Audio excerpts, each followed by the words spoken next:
แ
อน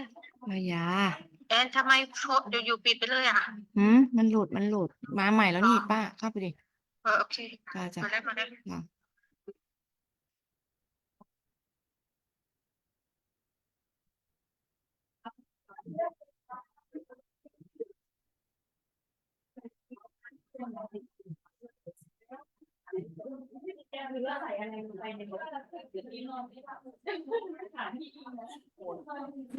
นี่ก็วอลเล็ตปรากฏคุณจุลพันธ์บอกยังบอกไม่ได้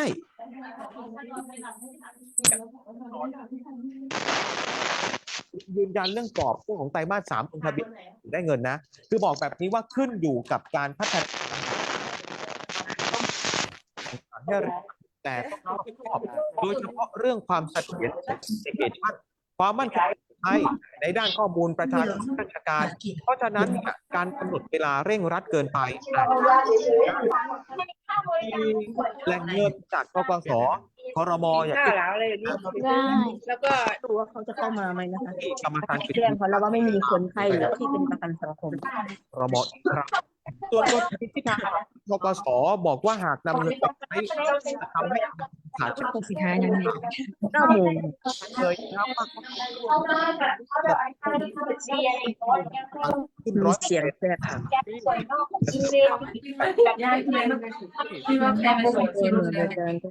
ถ้ากันเปิดแล้วว่าปิดไม่ไงพวกอยู่ในกลุ่มเนี่ยพวกเขามาแล้วเดินการเป็นไปตามกรอบประการรวมถึงอำนาจหน้าที่หากมีข้อสงสัยใดในการที่จะดำเนินการเพื่อให้เกิดความกระจ่างชัดรัฐบาลคนนี้เป็นติงโวใส่เป็นสิบตังค์แล้วนะคะป้า5850อาคมกลับมาแล้วหรอการเกษตรและสหกรณ์การเกษตรมีตัวเลขนะครับสิ่งที่เราทำงานเนี่ยอยู่ในศักยภาพของจะดำเนินการเป็นปัญหาแสดงว่าบ่ตรวจได้นี่แน่นอนว่าจะมีแต่การเสริมความแข็งแกร่งขึ้นแล้วนะแต่ว่าคนไข้บ่ตรวจบ่มีไดแอกบ่มียังกกส.เป็นปีกหลักปีกหนึ่งในการดำเนินนโยบายของรัฐบาลในการช่วยเหลือเกษตรกรเรารัฐบาลทุกชุดที่ผ่านมาต่างดาวก็ต้องจ่ายเงินคือเก่ารัฐบาลชุดนี้เราก็แน่นอนครับเราเห็นความสำคัญที่แข็งแกร่งขึ้นนะครับก็คือมาแล้วปิดไมค์ด้วยครับต่อสวัสดิภาพสวัสดิการใดๆของพนักงานจ้างของกกส.ไม่ได้กำลังมีผลแล้วสภาพหมอนะบอกว่ากสเอกสภาพคล่องที่มั่นคงและเรื่องนี้กับสวัสดิการพนักงานหรือลูกจ้างของทกสโดยเด็ดขาดทีนี้ดูคนข้างๆคุณจุลพันธ์หน่อยไหมเนี่ยคนนี้ดูแจ่มใสมากเลยใช่ก็มีมานั่งส่วนกันแล้วมีชื่อถึงขั้นว่าไปกรอกประวัติแบบไปกรอกประวัติเมื่อวานใช่ไหมคุณเผ่าภูมิเองก็ให้สัมภาษณ์เดี๋ยวตำแหน่งขนาดนี้ก่อนตำแหน่งขนาดนี้เลขานุการรัฐมนตรีคลังนะแต่วันนี้แสดงว่าเปิดแล้วกับฟังข่าวไปนำมานะเบิ่งข่าวไปนำเคชันไม่ได้มีปัญหาจะแบ่งเป็น2ระบบทะเบียนกับระบบปิดไม่อยู่จำหรือว่า transaction มีเรื่องของส่วนแล้วที่เรายืนยันคุณจุลพันธ์ไตรมาส 3ลงทะเบียนและไตรมาส 4จะได้เงินครับค่ะก็รอดูกัน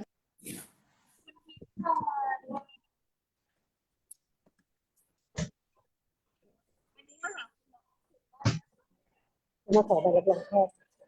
เขาต้องเต็มหลายอย่างก่อน พยาบาลเรียกเขาอ่ะ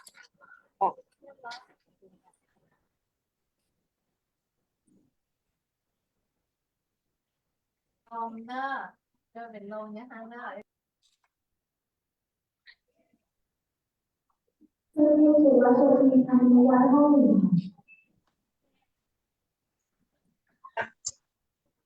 เรา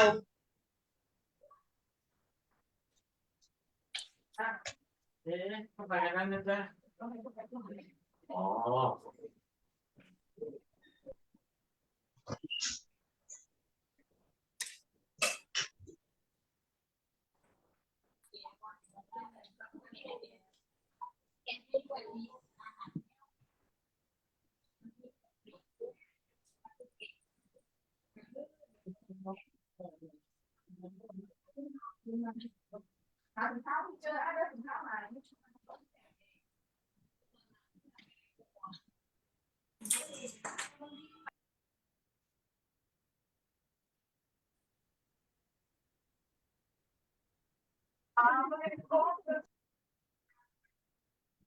รบกวนรบกวนปิดไมค์ด้วยค่ะ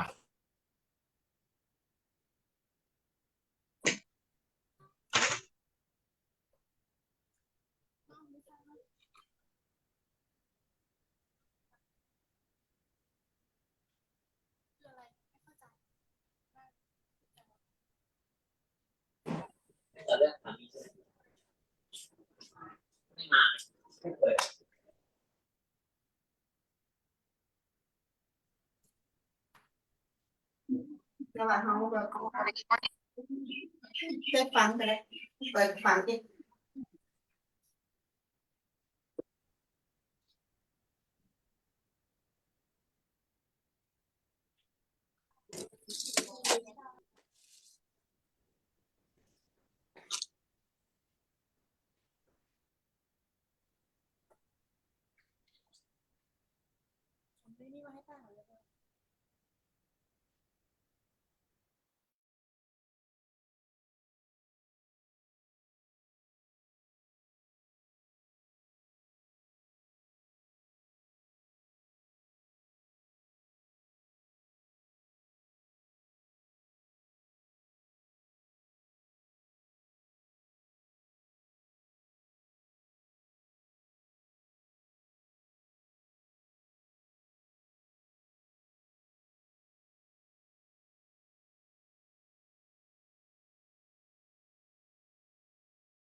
รายการผมแล้วว่าทำไมไม่จบไม่รู้ว่าตั้งแต่7 โมง 7 โมง 5 นาที 7 โมง 10 นาทีเลื่อนไปยัน7 โมง 55นะคะพี่ตาล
ไปเปิดอีกด้าน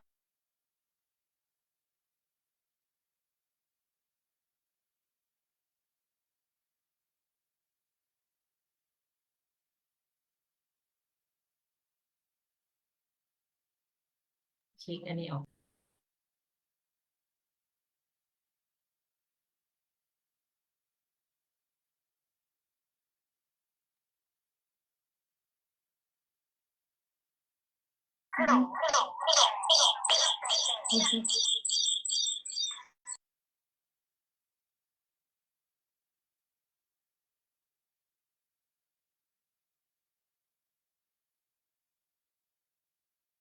สบายหมอเลย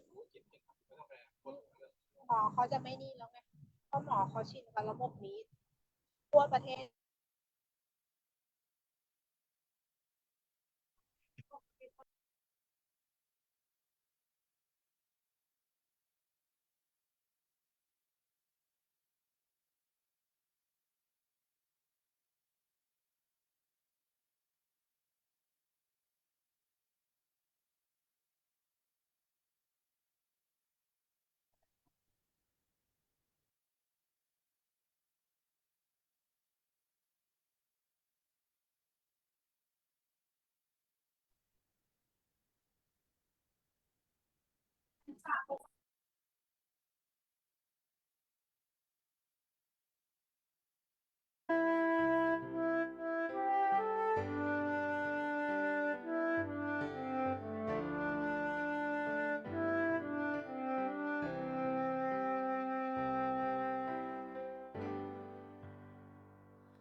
ต่อแต่นี้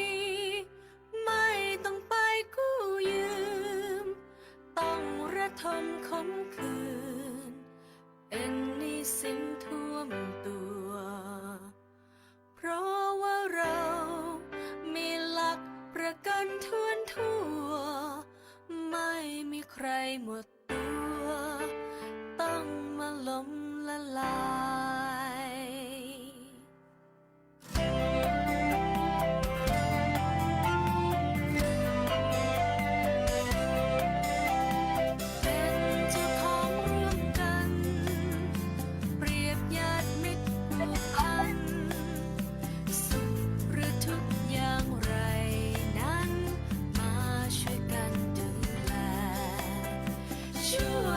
สร้างความหวัง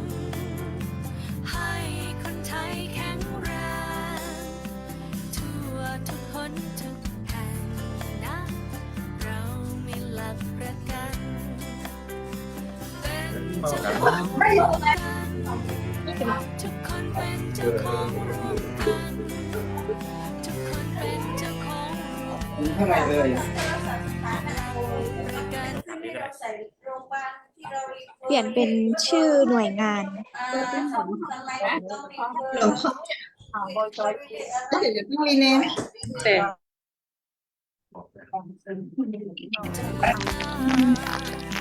ช่วยกันสร้างความหวังให้คนไทยแข็งแรงทั่วทุกคนทุกแห่ง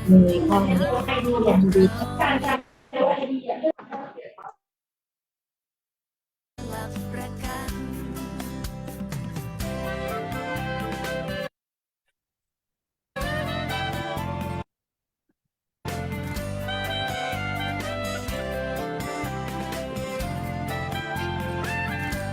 ก็คือหนึ่งจุด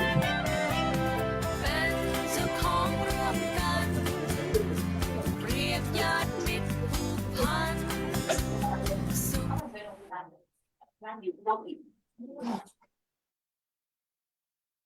หรือทุกอย่างไรนั้นมาช่วยกันดูแลช่วยกันสร้างความหวังให้คนไทยแข็งแรงทั่วทุกคนทุกแห่ง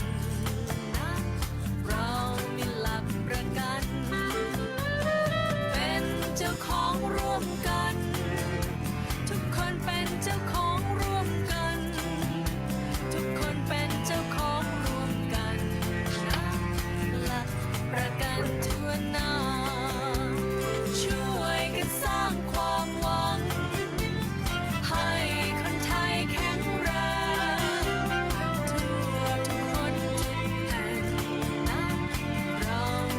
ประกันเป็นเจ้าของร่วมกันทุกคนเป็นเจ้าของร่วมกันทุกคนเป็นเจ้าของร่วมกันนะหลักประกันทั่วหน้า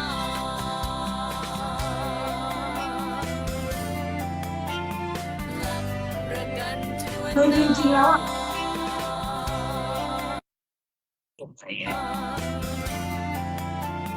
หลักประกันทั่วหน้า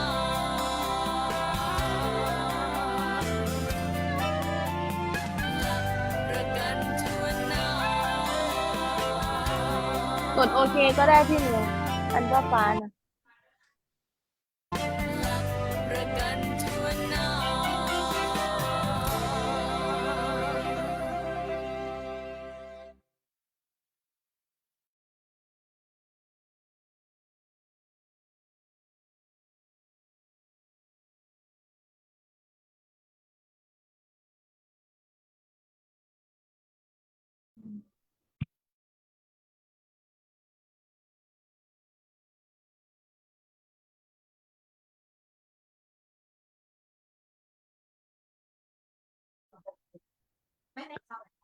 สวัสดีท่านผู้เข้าร่วมประชุมทุกท่านครับวันนี้เราพบกันอีกครั้งนะครับ ในนามสำนักงานหลักประกันสุขภาพแห่งชาติผมนพโยเฮืองผู้เชี่ยวชาญจากสายงานบริหารกองทุนยินดีต้อนรับทุกท่านเข้าสู่การประชุมชี้แจงหน่วยบริการในการนำข้อมูลกลุ่มวินิจฉัยโรคร่วมไทยและน้ำหนักสัมพัทธ์ฉบับที่ 6 ที่จะนำมาใช้ในการบริหารกองทุนผู้ป่วยในระบบหลักประกันสุขภาพแห่งชาติปีงบประมาณ 2567 ในวันนี้นะครับไม่มีอะไรให้เขารีโมทไปจัดการอัดนิ้วไง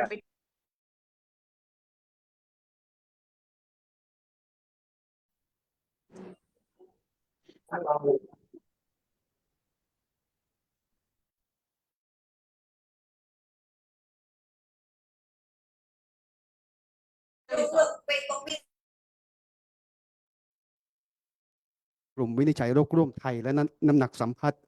ฉบับที่ 6 นะครับว่ามีความเปลี่ยนแปลงอย่างไรบ้างในหัวข้อนี้ได้รับเกียรติจากท่านวิทยากรผู้ทรงคุณวุฒิจากสำนักพัฒนากลุ่มโรคร่วมไทยท่านอาจารย์ดร.อรไทยเขียวเจริญท่านจะมานำเสนอในสิ่งที่เปลี่ยนแปลงให้เรารับทราบกันนะครับหลังจากนั้นแล้วเราจะทราบในเรื่องของผลกระทบในเรื่องของการนำกลุ่มวินิจฉัยโรคร่วมไทยและน้ำหนักสัมพัทธ์ฉบับที่ 6 ต่อการจ่ายชดเชยในกองทุนที่เกี่ยวข้องนะครับซึ่งจะมีในกลุ่มของการผ่าตัดวันเดียวกลับการผ่าตัดแผลเล็กบริการผู้ป่วยในที่บ้านบริการผู้ป่วยในจิตเวชและยาเสพติดที่บ้านนะครับในหัวข้อนี้ได้รับเกียรติจากท่านผู้อำนวยการฝ่ายตรวจสอบก่อนจ่ายชดเชยค่าบริการแพทย์หญิงภัสพรสกุลเจริญวงศ์ท่านจะมาให้รายละเอียดนะครับจากนั้นแล้ว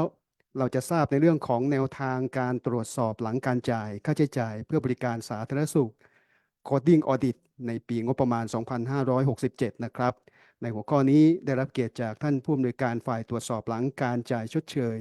และคุณภาพบริการแพทย์หญิงรัชนิตพรวิภา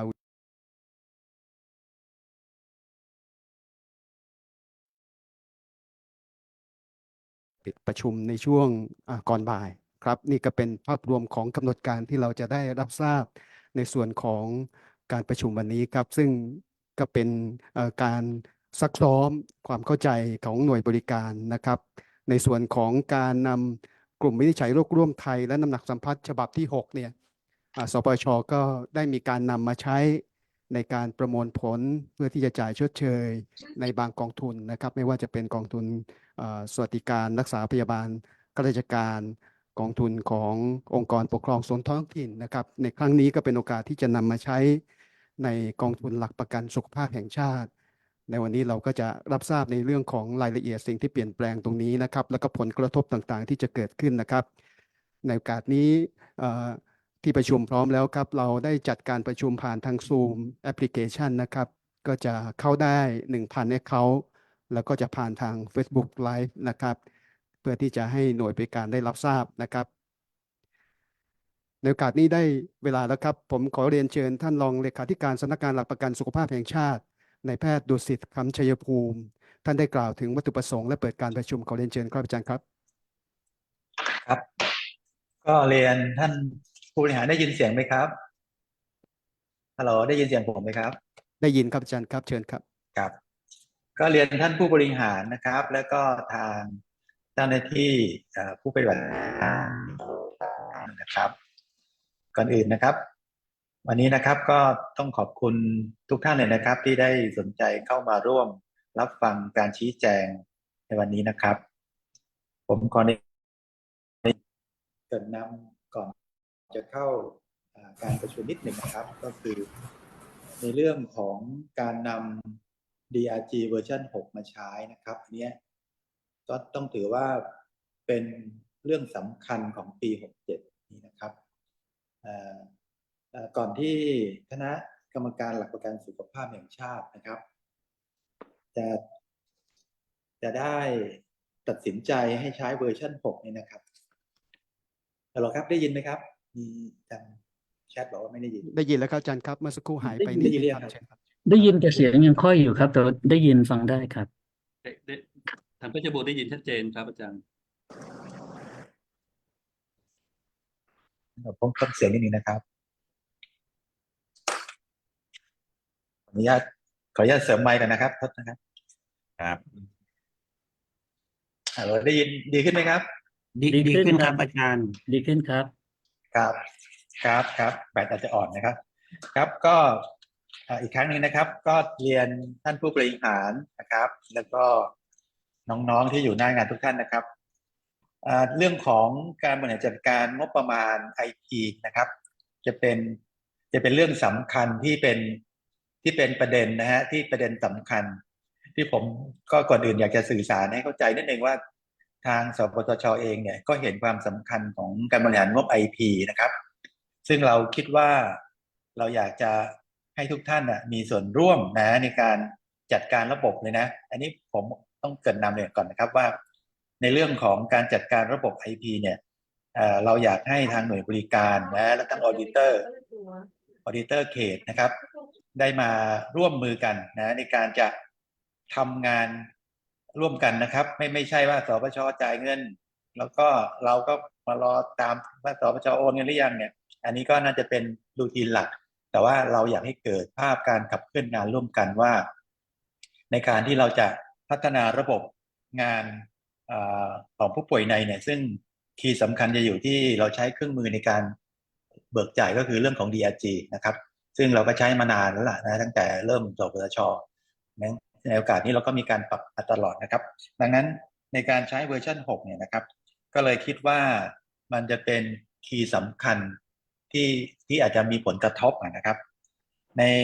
จากงานวิจัยของทางอาจารย์เดี๋ยวอาจารย์คงจะมาเพิ่มเติมนะครับผมเกริ่นนำนิดเดียวก็คือ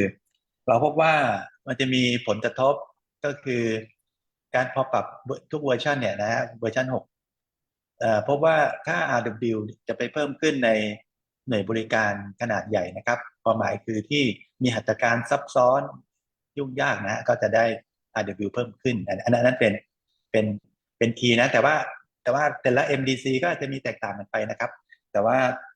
ในภาพใหญ่ๆแล้วเนี่ยเราพบว่าจะมีผลกระทบกับ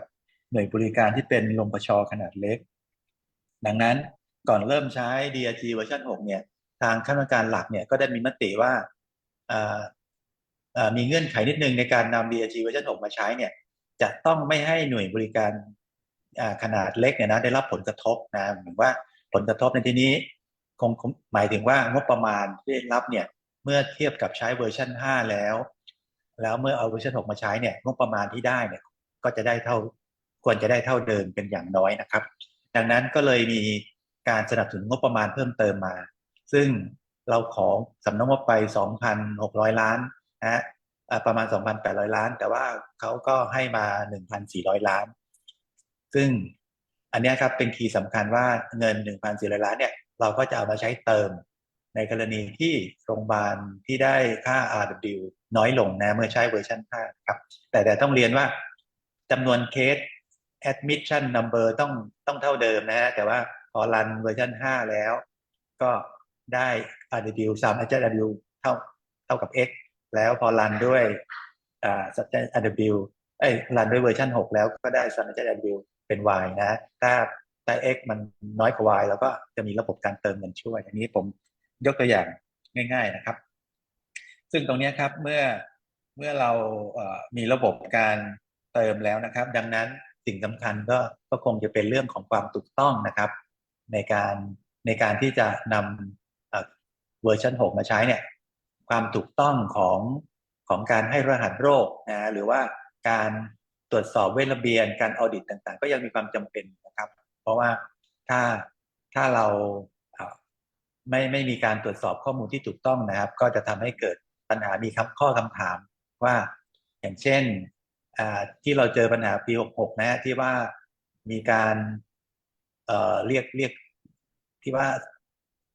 งบประมาณไม่เพียงพอนะที่เราทราบกันดีนะว่าเบสเรทต่ำกว่า 8,350 บาทนะครับก็เป็นผลจากว่าเราดูข้อมูลแล้วเราพบว่าค่า CMI เนี่ยมันเพิ่มขึ้นนะเพิ่มขึ้นตลอดเลยซึ่งค่า CMI ที่เพิ่มขึ้นก็เป็นได้2อย่างก็คือมีการ clipping DRG หรือว่าศักยภาพของหน่วยบริการเนี่ยเพิ่มขึ้นนะอันนี้เราก็จากการที่เราออดิตต่างๆเนี่ยก็มีทั้ง2ส่วนนะบางส่วนก็เป็นการclipping DRG บ้างนะแต่บางส่วนก็เป็นเรื่องของศักยภาพที่เพิ่มขึ้นจริงนะดังนั้นในการเอาเวอร์ชัน6มาใช้เนี่ยเรื่องการออดิตก็ยังมีความจำเป็นนะครับผมขออนุญาตสื่อสารนะครับแต่อย่างไรก็ตามนะครับสิ่งท่านเลขาเป็นห่วงก็คือว่า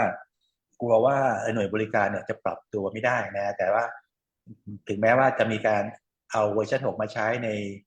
ประกันสังคมแล้วก็กลุ่มข้าราชการต้นสังกัดอยู่แล้วนะครับก็กรมบัญชีกลางอยู่แล้วนะครับก็แต่ว่า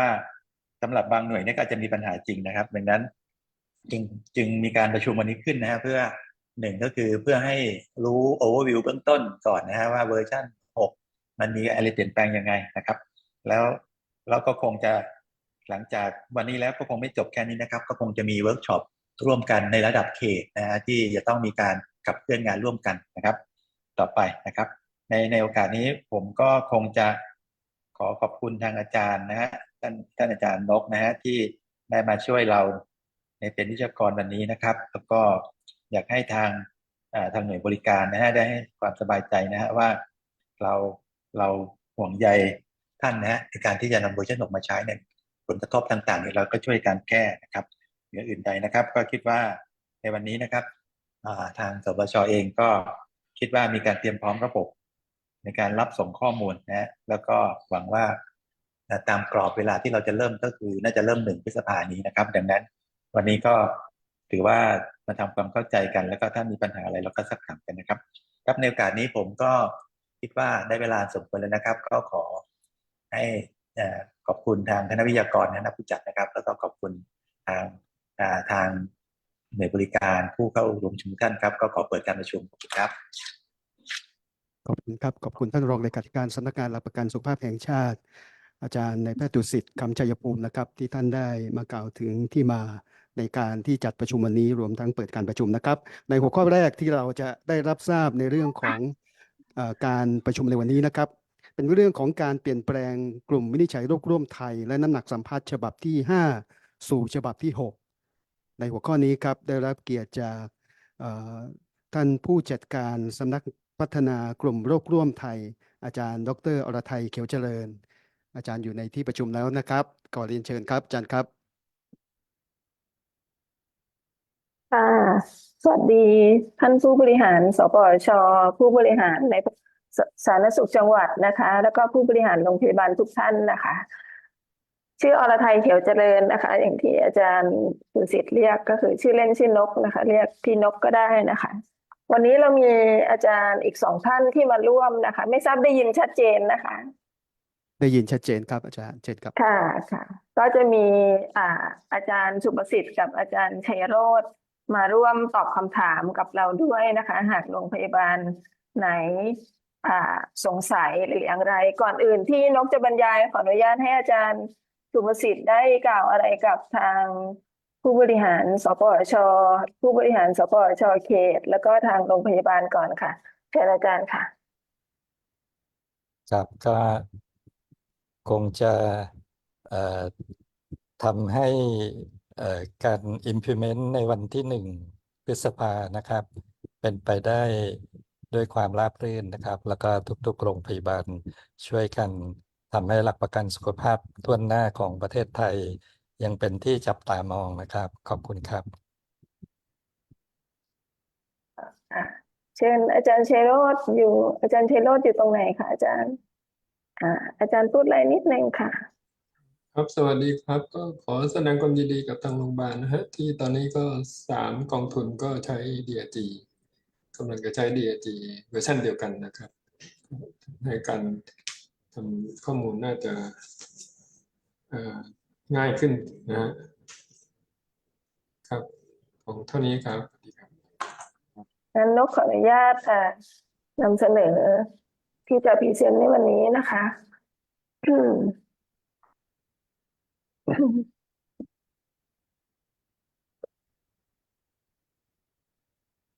ค่ะสำหรับDRG เวอร์ชัน6นะคะแต่ว่าล่าสุดของเราก็เป็น 6.3 ไปแล้วนะคะก็ก่อนอื่นขอแนะนำหน่วยงานนิดหนึ่งนะคะหลายคนอาจจะยังไม่ทราบว่าเราคือใครเนาะทางหน่วยงานของเรานะคะอยู่ภายใต้สถาบันวิจัยระบบสาธารณสุขนะคะชื่อส่วนงานก็คือส่วนงานมาตรฐานและบริการสารสนเทศระบบบริการสาธารณสุขหรือสมสสนะคะเราอยู่รวมกัน3 สำนักก็คือสำนักสารสนเทศบริการสุขภาพหรือสกสนะคะที่ทางโรงพยาบาลขนาดใหญ่หรือโรงพยาบาลเล็กบางส่วนส่งข้อมูลสิทธิข้าราชการแล้วก็ประกันสังคมมานะคะเป็น Claim Processing เนาะอีกสำนักหนึ่งก็คือสำนักพัฒนามาตรฐานระบบข้อมูลสุขภาพไทยหรือสมสทซึ่งทำรหัสมาตรฐานเวลานี้ก็ทำยากับแลบนะคะแล้วก็กำลังจะเริ่มรหัสใหม่ๆนะคะสำหรับสำนักพัฒนากลุ่มโรคร่วมไทยหรือว่าสรทภาษาอังกฤษก็คือ Thai Academic Center หรือ TCMC เนี่ยนะคะก็ทำเรื่อง DRG แล้วก็เรื่อง Unit Cost นะคะของโรงพยาบาลทั่วประเทศนะคะสำหรับที่อยู่ของเรานะคะเราอยู่ที่ตึก SN Tower ตรงข้ามช่อง5นะคะก็มา BTS สนามเป้าได้ถ้าใครอยากแวะเวียนมาเยี่ยมชมสำนักงานนะคะแล้วก็มีผู้บริหารสูงสุดก็คือคุณหมอสุเมธีเชยประเสริฐนะคะแล้วก็มีอาจารย์สุประสิทธิ์อาจารย์ชัยโรจน์และตัวเองนะคะร่วมดำเนินการนะคะอาจารย์มีที่ปรึกษานะคะแล้วก็มีน้องๆอีกอยู่ประมาณ9 คนนะคะซึ่งดำเนินการเรื่อง DRG และก็เรื่อง Unit Cost ของโรงพยาบาลอยู่นะคะสำหรับการติดต่อกับเรานะคะเรามี LINE Official 2 LINE ด้วยกันก็คือเรื่อง Unit Cost กับ Thai Academic ซึ่งเราก็จะตอบคำถามเกี่ยวกับ DRG นะคะถ้าโรงพยาบาลส่งคำถามอะไรเข้ามาเราก็จะตอบภายในเวลาก็คือ8 โมงครึ่งถึง5 โมงเย็นนะคะแต่ถ้ามีอะไรด่วนมากอะไรเงี้ยก็ติดต่อกันได้เป็นการส่วนตัวนะคะอันนี้ก็เป็นเรื่องของหน่วยงานมาทบทวนกันเรื่อง DRG นิดนึงนะคะนกก็ล้างราจากเวที DRG ในการบรรยาย DRG ไปนานเนาะเพราะว่าเราพัฒนา DRG เวอร์ชัน6มาแล้วก็มีการชี้แจงให้กับกรมบัญชีกลางประกันสังคมอะไรเงี้ยไปตั้งแต่ปี61แล้วนะคะแต่ก็มีต่างประเทศอะไรมาดูงานก็ยังเรื่อง DRG ก็ยังเป็นเรื่องหลักของงานที่สรทอยู่นะคะ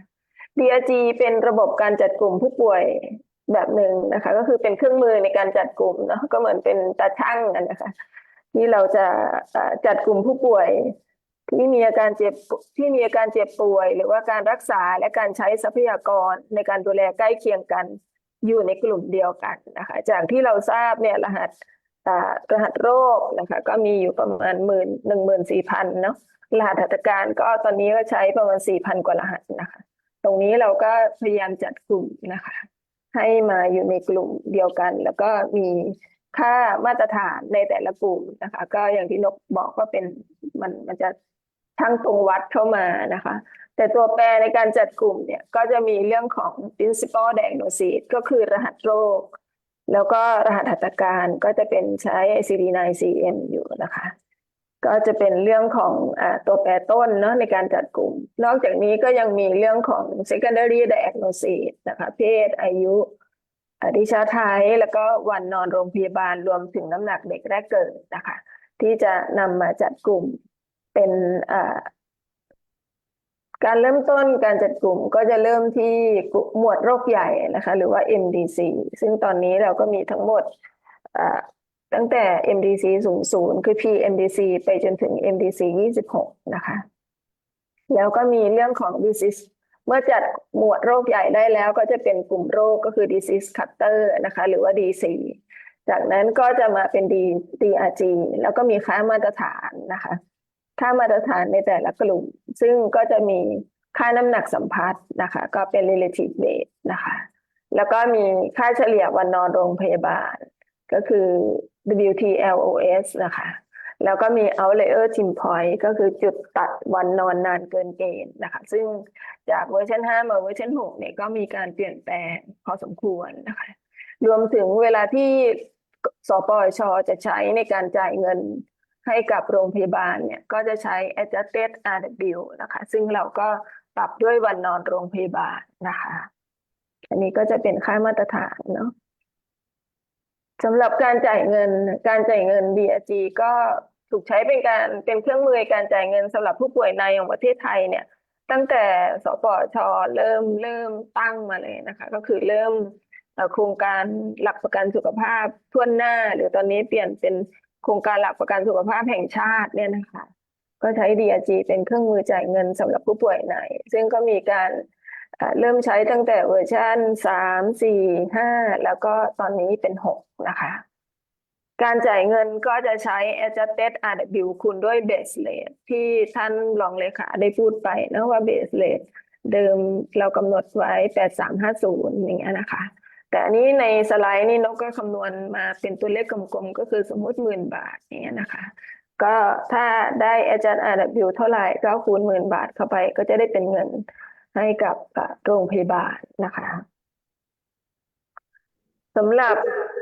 DRG ว่าทำไมต้องมีการพัฒนาเนาะเวอร์ชัน5ก็ใช้มาแหละอยู่ไม่เห็นมีปัญหาอะไรประมาณนี้นะคะแต่ว่าจริงๆแล้วเนี่ย DRG ก็ต้องได้รับการปรับปรุงให้ทันสมัยอยู่เสมอนะเหมือนโทรศัพท์เราอะจากอะไรอะพอดีนกใช้ iPhone เนาะถ้าเป็น Samsung ก็จะมีSamsung ซีรีส์23 24อย่างนี้ใช่ไหมถ้าเป็น iPhone เดี๋ยวเดือนหน้านะก็บอกปลายปีนี้ก็จะเป็นเวอร์ชัน16แล้วอะไรเงี้ย DRG ในต่างประเทศก็มีการปรับปรุงถ้าในอเมริกาก็ทุกปีนะคะแต่ถ้าเป็นออสเตรเลียก็ประมาณ 2-3 ปีหรือทุก2 ปีแล้วถ้าเป็นของประเทศไทยก็ความจริงเราตั้งเป้าหมายไว้ว่าจะปรับทุก2 ปีนะคะแต่อันนี้มันก็นานเนาะเราพัฒนาไปความจริงเราพัฒนาเยอะแล้วจากเวอร์ชัน6แรกๆนะคะแต่ว่าเนื่องจากติดข้อจำกัดเรื่องของการนำไปใช้นะก็ทำให้ช้านะคะซึ่งก็3 กองทุนก็ใช้ไม่เหมือนกันที่อาจารย์เจโรจน์บอกก็แสดงความยินดีกับโรงพยาบาลก็จะได้ไม่สับสนใช้ DRG เวอร์ชันเดียวนะคะวิธีเหตุผลที่ทำให้เราต้องปรับนะคะก็คือการรักษาเนี่ยเปลี่ยนไปเนาะรวมทั้งเทคโนโลยียาอุปกรณ์นะคะความรู้ใหม่ๆก็เพิ่มขึ้นการใช้ทรัพยากรก็มีการเปลี่ยนแปลงนะคะตั้งแต่ค่าแรงก็ขึ้นทุกปีเนาะเพราะว่าเรามีอย่างน้อยก็ 6% นะคะแล้วก็ค่ายาค่าอุปกรณ์บางตัวก็แพงขึ้นหรือถูกลงหรือมียาใหม่ๆเข้ามาประมาณนี้นะคะเสร็จปุ๊บก็รวมถึงข้อจำกัดของ DRG เวอร์ชันเก่ามันก็ไม่ทันสมัยนะอย่างเช่นตอนโควิดเนี่ยตอนเดิมที่มีโควิดมาเราก็ยังไม่มีรหัสเนาะเรายังใช้ B อะไรอยู่ซึ่งเราก็ต้องออกประกาศนะว่าถ้าโควิดก็ต้องใช้เวอร์ชันนู้นแต่ใช้รหัส U เท่าไหร่อะไรอย่างเงี้ยนะคะซึ่งตรงเนี้ย DRG ก็ต้องปรับปรุงตัวนะคะแล้วก็รวมถึงสูตรนะคะนอกจากการจัดกลุ่มแล้วค่าน้ำหนักสัมพัทธ์ในที่ผ่านมาเนี่ยก็อาจจะไม่สอดคล้องกับการใช้ทรัพยากรเนาะประมาณนี้นะคะเราเลยต้องมีการปรับปรุงแล้วก็ประเด็นสำคัญที่สปช.คอนเซิร์นก็คือ CMI เพิ่มขึ้นทุกปีเนาะ พฤติกรรมการให้รหัสโรคมันก็ขึ้นอยู่กับ DRG แต่ละเวอร์ชันด้วยนะคะรวมถึงความรู้ความเข้าใจแล้วก็หลักเกณฑ์ของการให้รหัสโรคให้รหัสหัตถการที่มีการเปลี่ยนแปลงนะคะแล้วก็รหัสเนี่ยมันก็มีการปรับนะตอนนี้เรายังใช้10อยู่อนาคตก็มีคนถามเยอะจะใช้11ไหมจะใช้อะไรประมาณนี้นะก็ตรงนี้เราก็ต้องพัฒนานะคะสำหรับการพัฒนาของไทยเนี่ยเราเรียกได้ว่าเป็นความภาคภูมิใจนะคะเพราะเราทำของเราเองแล้วก็มีต่างประเทศหลายประเทศนะคะมาดูงานเรื่อง DRG นะเราก็พัฒนามาตั้งแต่งานวิจัยมาจนถึงการใช้จริงในเวอร์ชัน3นะคะแล้วปัจจุบันก็จะเป็นเวอร์ชัน6แต่มันจะต่างจากเวอร์ชัน5เยอะมากเพราะว่าเราเปลี่ยนระบบ CC ใหม่เดี๋ยวจะมีอธิบายนะคะว่าเราเปลี่ยนอะไรบ้างเนาะเราก็พัฒนาปรับปรุงมาเรื่อยนะคะซึ่งเราได้รับข้อเสนอแนะทั้งจากโรงพยาบาลจากควอเตอร์จากออดิเตอร์จากแพทย์นะคะแพทย์ที่ให้การรักษาคนไข้ว่าเทคโนโลยีมันเปลี่ยนไปแล้วอะไรประมาณนี้เราก็มาพัฒนาใหม่นะคะซึ่งหลังจากสปช.ใช้แล้วเราก็จะได้ก้าวต่อไปนะคะนี้ถ้าคาดว่าในอนาคตเวลาเปลี่ยนเวอร์ชันก็คงจะพร้อมกันทั้งกองทุนทุกกองทุนใหญ่ๆของประเทศนะคะสำหรับปัญหาของ DRG เวอร์ชัน5ก็ใช้มานานแล้วเนาะตั้งแต่ปี55นะคะคราวที่แล้วปี55ก็เริ่ม1 เมษายนนะแต่ปีเวอร์ชัน6นี่เริ่ม1 พฤษภาสำหรับสปช.นะคะก็จะต่างกันเดือนหนึ่งนะสำหรับข้อกำหนดต่างๆรวมถึงการใช้ทรัพยากรสมัยอดีตก็อาจจะไม่สะท้อนละตอนนี้ทุกโรงพยาบาลมี HOT-XP มี HIS นะคะมีการบันทึกทั้งในเรื่องของรหัสโรครหัสอาการแล้วก็ค่าใช้จ่ายที่ครบถ้วนมากยิ่งขึ้นนะเราคิดว่าเพราะว่าทุกอย่างก็ต้องบันทึกลงคอมหมดนะคะก็เราก็จะได้คือแต่เดิมมันไม่สะท้อนการใช้ทรัพยากรของโรงพยาบาลแล้วนะคะอีกอันนึงคือรหัสโรคกับรหัสการเนี่ยเวอร์ชัน5ยังใช้โค้ดเซตชุดเก่านะ2010อะไรประมาณเนี่ยซึ่งตอนนี้มันปรับปรุงไปเยอะแล้วนะคะเดี๋ยวจะบอกว่าเราปรับยังไงเนาะแล้วก็โรงพยาบาลเนี่ยอันนี้พอดีมันยังไม่ถึง1 พฤษภานะโรงพยาบาลก็ยังใช้ DRG ตอนนี้เรียกได้ว่าแต่เดิม3 ฉบับนะตอนนี้ก็เป็น2แล้วเพราะประกันสังคมเขาประกาศเป็น 6.3 ไปแล้วนะคะก็เหลือ2 ฉบับก็จะมีปัญหาวันก่อนที่ชี้แจงให้เขตก็จะบอกว่าเวลาคำนวณ CMI จะทำยังไงอะไรเงี้ยประมาณนี้เนาะแล้วรหัสโรครหัสหัตถการเนี่ยก็อาจจะมีความสับสนนะDRG เวอร์ชันนี้ใช้ ICD นี้เวอร์ชันใหม่ใช้ ICD อะไรประมาณนี้นะคะแต่ว่าคิดว่าโรงพยาบาลคงจะคุ้นเคยมาปรับตัวได้แล้วเพราะว่ากรมบัญชีกลางกับประกันสังคมเขาใช้เวอร์ชัน6ไปนานแล้วเนาะรวมถึงกองทุนย่อยอื่นๆด้วยนะคะสำหรับเวอร์ชัน6นะก็เราพัฒนาใหม่ใช้ข้อมูลที่เป็นปัจจุบันกว่านะคะในการจัดกลุ่มนะคะแล้วก็การคำนวณค่าน้ำหนักสัมผัสรวมถึงเราก็รหัสโรคแล้วก็เพิ่มไปเยอะนะคะเพิ่มไปเยอะวิธีการจัดกลุ่มก็เราทดสอบหลายรอบนะคะแล้วเวอร์ชัน6เนี่ยนกจำได้ว่านกก็พรีเซนต์หลายเวทีมากนะคิดว่ามากกว่า20 ครั้งอ่ะทั้งกระทรวงสาธารณสุขทั้งกองทุนต่างๆนะคะกว่าจะได้ออกมารวมถึงรับฟังความคิดเห็นของผู้เชี่ยวชาญในแต่ละสาขาด้วยนะคะกว่าจะออกมาได้เป็นเวอร์ชัน6ล่าสุดนี่คือ 6.3 นะในปัจจุบันนะคะสำหรับการเปลี่ยนแปลงนะคะก็จะจากอันนี้เราจะจำเลยนะจาก 5.1 เป็น 6.3 เลยนะคะการปรับเปลี่ยนก็คือลำดับแรกสิ่งที่โรงพยาบาลอาจจะคอนเซิร์นมากก็คือเรื่องรหัสโรคและรหัสหัตถการนะคะเราใช้ชุดใหม่เนาะแล้วก็การจัดกลุ่มแล้วก็มี MDC ปรับลดลงแล้วก็ DC ก็ลดลงนะคะจาก700ก็เหลือ600 กว่าแล้วก็ที่สำคัญคือ unrelated OR procedure นี่คือ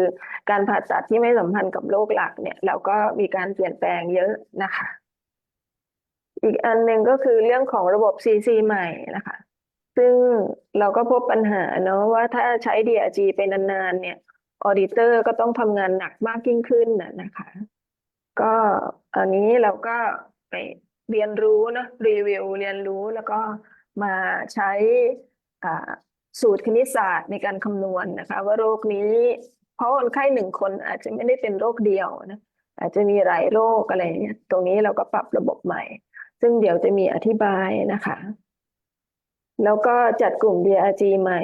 กลุ่ม DRG ก็จำนวนลดลงนะคะ การคำนวณค่าน้ำหนักสัมพัทธ์แล้วก็คำนวณใหม่ แล้วสูตรการปรับค่าน้ำหนักสัมพัทธ์เนี่ยเราก็ทำใหม่โดยใช้ข้อมูลที่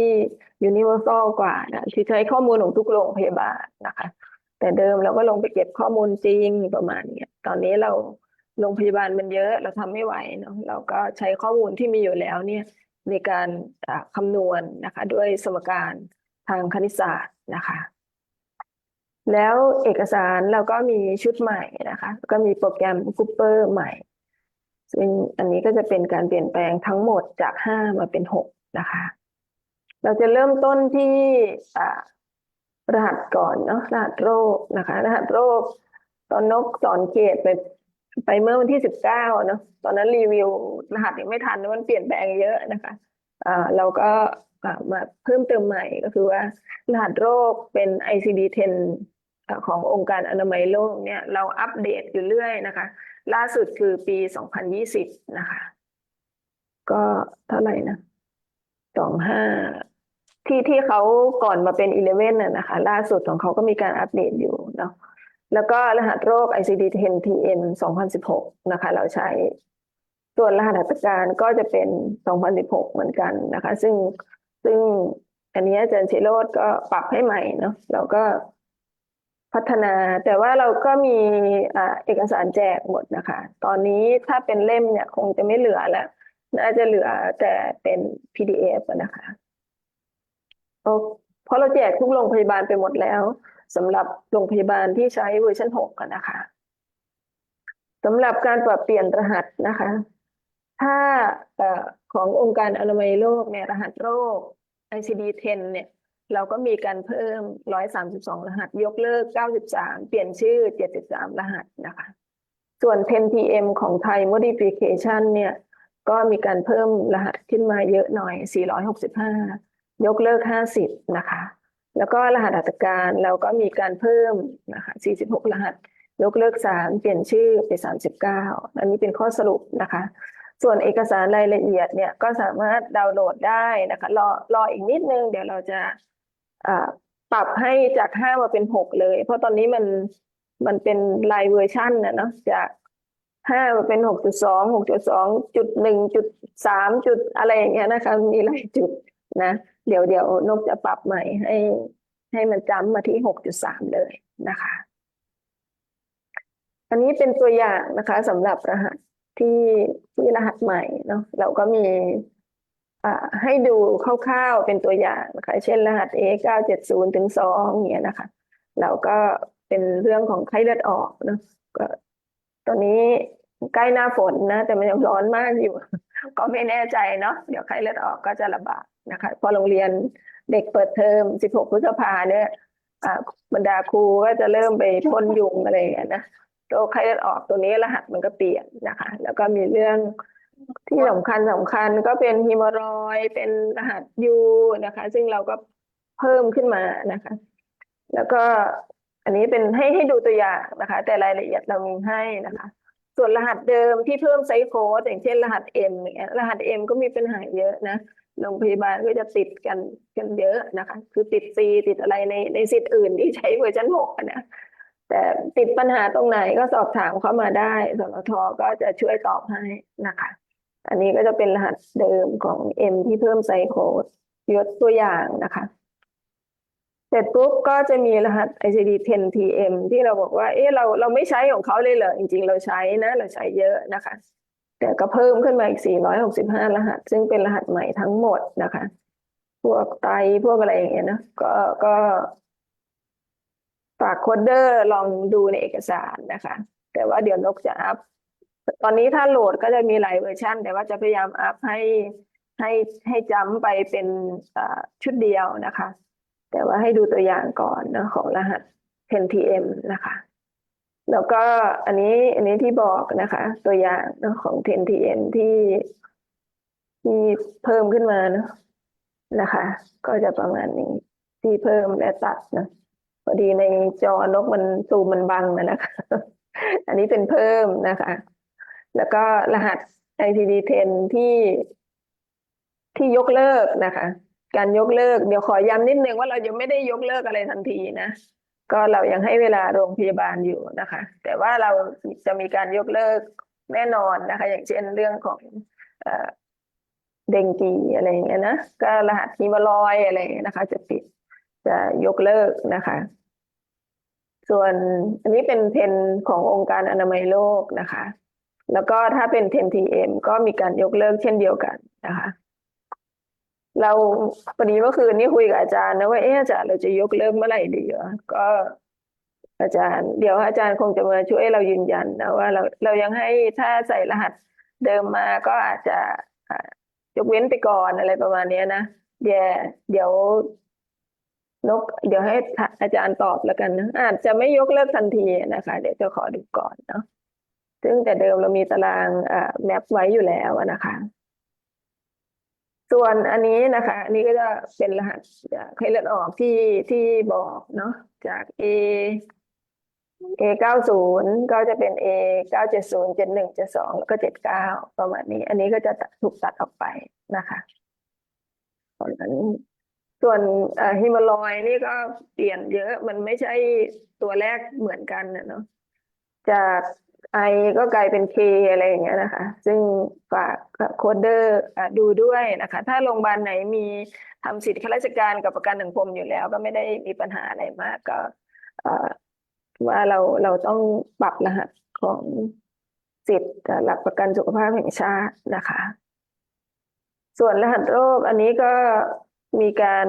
เปลี่ยนชื่อนะคะเปลี่ยนชื่อแต่ความหมายก็ไม่เปลี่ยนนะคะเป็นตัวอย่างให้ดูนะว่า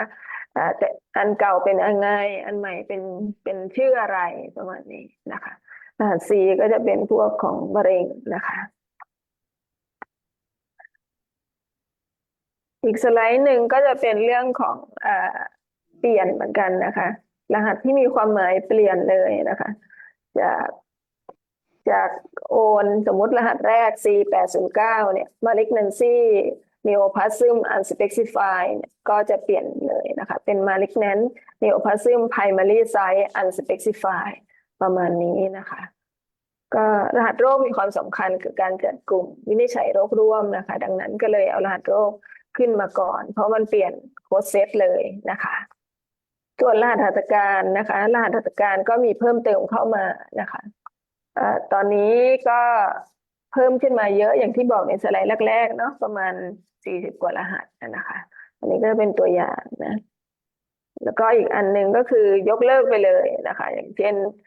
022อย่างเงี้ยนะคะก็ยกเลิกไปเปลี่ยนมาใช้อย่างอื่นแทนนะคะอันนี้ก็จะมีบางรหัสที่เปลี่ยนชื่อด้วยนะคะสไลด์นี้เดี๋ยวก็เอาไปดูเป็นไกด์ไลน์ได้นะคะรายละเอียดสามารถดาวน์โหลดได้จากเว็บไซต์นะคะส่วนอีกอันนึงในตอนชี้แจงเขตเรายังไม่ได้บอกเนาะเราก็ไม่มีการรีวิวใหม่ว่า2019 2020ที่เขาล่าสุดเลยเนี่ยมีอะไรบ้างเราก็ปรับเพิ่มลดที่อ้างอิงจาก ICD-10 ขององค์การอนามัยโลกนะคะอย่างเช่นโควิดอย่างเงี้ยนะคะก็ปรับใหม่ซึ่งเราก็รับทราบกันนานแล้วล่ะเนาะตอนนั้นเราไม่รู้ว่าจะใช้อะไรดีคนก็ไลน์โทรมาเยอะมากเลยนะคะเราก็เลยต้องสลท.ก็เลยทำใหม่แล้วก็ขึ้นเว็บไซต์ซึ่งก็ต้องขอบคุณทางสปช.กับอาจารย์กุ้งอาจารย์นิดอะไรเงี้ยก็ช่วยกันดูนะคะว่าเราจะปรับยังไงเนาะปรับเป็นอะไรจะให้รหัสอะไรดีประมาณอย่างเงี้ยนะคะเราก็ได้รหัสกลุ่มนี้มานะคะซึ่งก็ล่าสุดเลยก็คือเพิ่มรหัสอยู่ขึ้นมา20รหัสนะคะเดี๋ยวมีเอกสารรายละเอียดอยู่ในเว็บไซต์นะคะอันนี้ก็เป็นเรื่องการเปลี่ยนแปลงรหัสซึ่งโค้ดเดอร์ก็สามารถเข้าไปดูในเว็บไซต์ได้ถ้างงก็ไลน์มาถามนะคะแต่ว่าเอกสารจำระหว่าง5 ไป 6เนี่ยนกกำลังดำเนินการนะคะ ส่วนที่สองคือที่เปลี่ยนแปลงเยอะอีกอันหนึ่งก็คือเรื่องของการจัดกลุ่มโรคนะคะนอกจาก input เปลี่ยนแล้ว การจัดกลุ่มก็เปลี่ยนนะคะ อันแรกเลยแต่เดิมเรามี MDC 28เนาะนอนโรงพยาบาล6 ชั่วโมงอะไรอย่างเงี้ยนะคะเราก็จะมีการทดแทนด้วย RW 0D นะคะเดี๋ยวจะอธิบายนะว่า 0D คืออะไรนะคะจากเดิมไม่เกิน6 ชั่วโมงใช่ไหมเปลี่ยนมาเป็น 0D แล้วก็เจาะคอหรือว่า tracheotomy เนี่ยจากเดิมมันกระจายอยู่เกือบทุก MDC อย่างที่บอกว่าเรามี MDC 00ไปจนถึง MDC 26แล้วก็28นะในเวอร์ชัน5เนี่ย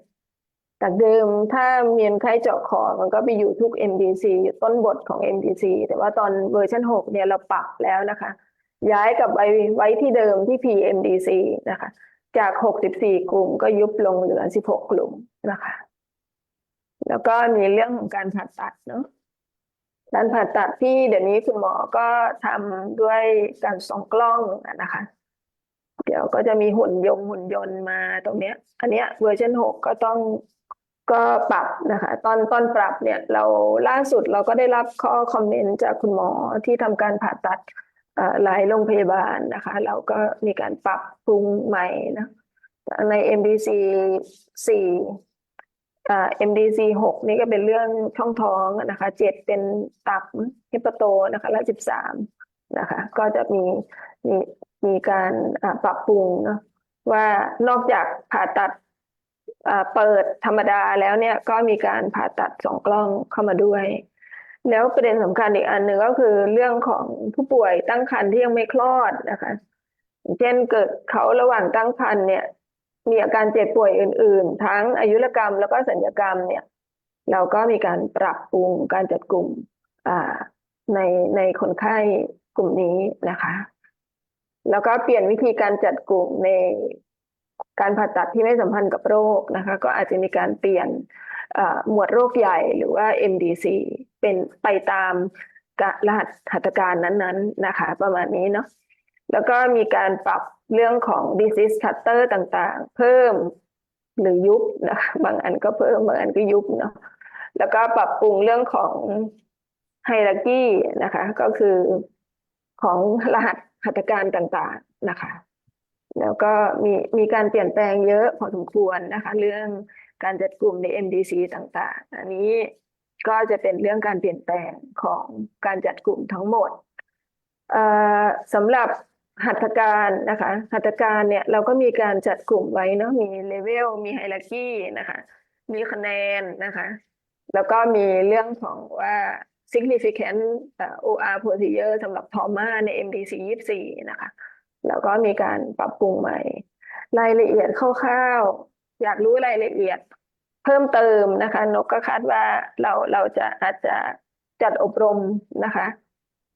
ให้โรงพยาบาลสมัครเข้ามารับการอบรมแบบละเอียดอีกรอบหนึ่งเพราะว่าวันนี้เรามีเวลาแค่1.5 ชั่วโมงนะคะเวลาน้อยคงจะสอนดีเทลเยอะไม่ได้เนาะส่วนเรื่องของunrelated OR procedure นะคะเราก็จะมีการตามรูปนะคะเราจะมีการเรียงรหัสหัตถการนะคะตามกลุ่มเนาะแล้วก็ตามเลเวลก็คือรหัสหัตถการกลุ่มไหนเลเวลก็คะแนนเท่าไหร่อะไรประมาณนี้ถ้าสมมุติว่ายุ่งยากซับซ้อนใช้ทรัพยากรเยอะเลเวลมันก็จะให้หน่อยประมาณนี้นะคะอันนี้ก็คร่าวๆนะคะสำหรับ unrelated OR แล้วอีกอันหนึ่งที่เปลี่ยนเยอะมากก็คือเรื่องของสูนะคะสูที่ว่าถ้าจากเดิมเวอร์ชัน5เนี่ยก็จะอยู่แค่ MDC 14เท่านั้นเองแต่เวอร์ชัน6มีการแยก MDC ใหม่แล้วก็จัดบางส่วนนะคะให้สอดคล้องกับโรคกับหัตถการอย่างที่นกอธิบายว่าถ้าคนไข้ยังไม่คลอดแต่คนไข้ตั้งครรภ์เนี่ยถ้าเขาป่วยขึ้นมาจะอยู่ที่MDC ไหน DRG ไหนนะคะอันนี้ก็จะมีเรื่องของถ้าสมมติว่าป่วยเราก็จะดูที่รหัสโรคกับรหัสหัตถการนะคะว่าเราจะไปอยู่ที่ MDC ไหนเนาะเดี๋ยวจะมีตัวอย่างให้นะคะอันนี้นกยกตัวอย่างเฉพาะการผ่าตัดสมมุติว่าคนไข้ท้องแล้วมา เราเป็นไส้ติ่งอักเสบนะที่เห็นชัดง่ายๆนะถ้าเป็นรหัสคนไข้ท้องเราก็แล้วมีอาการป่วยด้วยเราก็จะเป็นรหัส O ถูกไหมแต่ว่าเราก็จะได้อยู่ใน MDC 14นั่นแหละซึ่งไม่ตรงกับความเป็นจริงนะคะถ้าสมมุติว่าเวอร์ชัน6เนี่ยมันก็จะเปลี่ยนนะก็จะเปลี่ยนไปอยู่ที่ MDC ของไส้ผ่าตัดไส้ติ่งนะคะอันนี้จะมีการปรับเยอะใน MDC นี้ก็เลยยกตัวอย่างมาให้เห็นภาพนะคะอีกอันนึงก็คือเรื่องของระบบ CC นะคะระบบ CC เนี่ยเราปรับใหม่นะเรามีชื่อเรียกใหม่นะคะชื่อแรกก็คือ DCL นะเป็น Diagnosis Complexity Level หรือว่าระดับความซับซ้อนของแต่ละรหัสโรคซึ่งเราคำนวณมานะคะโดยใช้สูตรคณิตศาสตร์นะโดยใช้สมการนะของแต่ละรหัสแล้วก็ในแต่ละกลุ่มโรคหลังจากนั้นเราก็มารวบรวมเนื่องจากคนไข้ที่นอนโรงพยาบาล1 คนไม่ได้มีรหัสเดียวนะอาจจะมีหลายรหัสมี1หรือมากกว่า1นะคะเราก็ต้องมาคำนวณทุกรหัสจะมี DCL หมดนะคะแต่จะได้กี่คะแนนในอีกเรื่องหนึ่งนะหลังจากนั้นเราก็มารวบรวม DCL นะมาเป็น Patient Complexity Level เพื่อที่จะมาจัดว่าอยู่ DRG ไหนนะคะอันนี้ก็จะเป็นclinical complexity นะคะซึ่งมันก็จะขึ้นจากเดิมเราใช้ CC เนาะเรารู้จัก CC ว่า comorbidity and complication อะไรเงี้ยแต่ในเวอร์ชัน6มันเปลี่ยนใหม่นะคะแล้วชื่อของ DRG เวอร์ชัน6เนี่ยจะลงท้ายด้วย CCC นะคะซึ่งตรงเนี้ยเราใช้เอาทรัพยากรเข้ามาเกี่ยวข้องด้วยไม่ใช่เวอร์ชัน5ไม่ได้ใช้ทรัพยากรนะเวอร์ชัน5ก็ใช้แต่ว่าเวอร์ชัน6เนี่ยก็จะเข้มข้นมากขึ้นว่างั้นเถอะเนาะก็จะมี cost and clinical complexity นะคะเป็นชื่อย่อของมันนะสำหรับเวอร์ชัน5คะแนนนะคะกรณีที่จะมีคะแนนเพิ่มขึ้นหรือลดลงจาก complication and comorbidity เนี่ยแล้วก็เรารับรหัส PDX 1 รหัสถูกไหมแล้วก็ SCX เนี่ยเรารับ12 รหัสเนาะวิธีการจัดกลุ่ม DRG ของเราก็มี CC level มีตารางมี table นะคะสามารถดูได้ในหนังสือคู่มือเล่ม 1นะคะแต่เวอร์ชัน6เราปรับใหม่นะทุกรหัสมีคะแนนหมดนะคะตั้งแต่ PDX ไปจนถึง SDX แล้วก็คะแนนเนี่ยจะเป็นไปตามกลุ่มโรคคือ DC ซึ่งมีทั้งหมด605 กลุ่มนะคะตัวอย่างก็จะเป็นแบบนี้นะคะอันนี้มันก็จะยากขึ้นนิดหนึ่งก็คือว่าสมมติว่ารหัส A000 เนี่ยนะแล้วก็ถ้าอยู่ใน DC 0009ก็จะมี1 คะแนนประมาณจะได้1 คะแนนในแต่ละรหัสทุกรหัสเนี่ยจะมีคะแนนเป็นรายกลุ่มโรคนะคะแต่ในหนังสือเนี่ยมันจะเริ่มต้นที่1ก็คือถ้ารหัสไหนไม่มีคะแนนก็จะไม่ปรากฏในหนังสือนะคะไม่ต้องไปหานะก็เป็นเราใส่ไว้ไม่หมดเพราะว่ามันเยอะนะคะเราต้องใช้605 กลุ่มคูณจำนวนรหัสที่จะเป็นในเรื่องของ disease ที่นกอธิบายไปเนี่ยนะที่จะเป็น DCL เนี่ย Diagnosis Complexity Level เนี่ยนะคะเราต้องคูณไปนะมันก็เลยเยอะซึ่งตรงเนี้ยเรามีรายละเอียดให้นะคะเราโปร่งใสนะโชว์หมดนะคะในหนังสือทั้งหมด4 เล่มนะคะก็ตั้งแต่รหัส A ไปจนถึงรหัส Z นั่นนะคะก็จะมีอีกอันนึงก็อันนี้เป็นcriteria ในการจัดกลุ่ม DRG ใหม่นะคะซึ่งเราก็มีคะแนนในแต่ละ DC เนี่ยในแต่ละกลุ่มโรคหรือ disease cluster หรือ DC ก็อาจจะมีคะแนนตั้งแต่0 ถึง 9นะคะแล้วเราจะไม่แบ่งในแต่ละกลุ่มโรคเป็น5 DRG ทั้งหมดนะคะเราก็พิจารณาตามหลักสถิตินะคะว่าเรามีcriteriaยังไงมีสถิติในการจัดกลุ่มยังไงนี้เราก็โชว์ให้ดูนะคะว่าเราจัดกลุ่มยังไงนะการจัดกลุ่มของ DRG หลักสถิติก็คือในกลุ่มเดียวกันเนี่ยก็จะต้องมีความคล้ายคลึงกันนะคล้ายคลึงกันในกลุ่มเป็นเนื้อเดียวกัน ทั้งการรักษาและการใช้ทรัพยากรนะคะ ส่วนระหว่างกลุ่ม DRG ก็ต้องมีความต่างกันนะคะ ประมาณนี้นะสำหรับการจัดกลุ่มใหม่นะคะประเด็นสำคัญก็คือเราอยากจะเน้นย้ำว่าเลขท้ายของ DRG เนี่ยจะไม่ลงท้ายด้วย4เสมอเหมือนเวอร์ชัน5นะสมมติว่าจาก1กลุ่มโรคก็คือ1 DC เนี่ยเราแบ่งเป็น DRG เดียวมันจะลงท้ายด้วย9แต่ถ้าแบ่งเป็น2 DRG ในเวอร์ชัน5เวอร์ชัน5เนี่ยก็จะมีลงท้ายด้วย0กับ4แต่เวอร์ชัน6จะลงท้ายด้วย0กับ1มันจะเรียงกันไปนะคะแล้วแต่ว่า DC ไหนจะมีกลุ่ม DRG กี่กลุ่มนะคะอันนี้มีความต่างกันนะมีความต่างกันนะคะ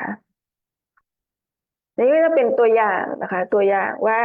ใน1 DC เนี่ยสมมติว่าเป็นเรื่องของ craniotomy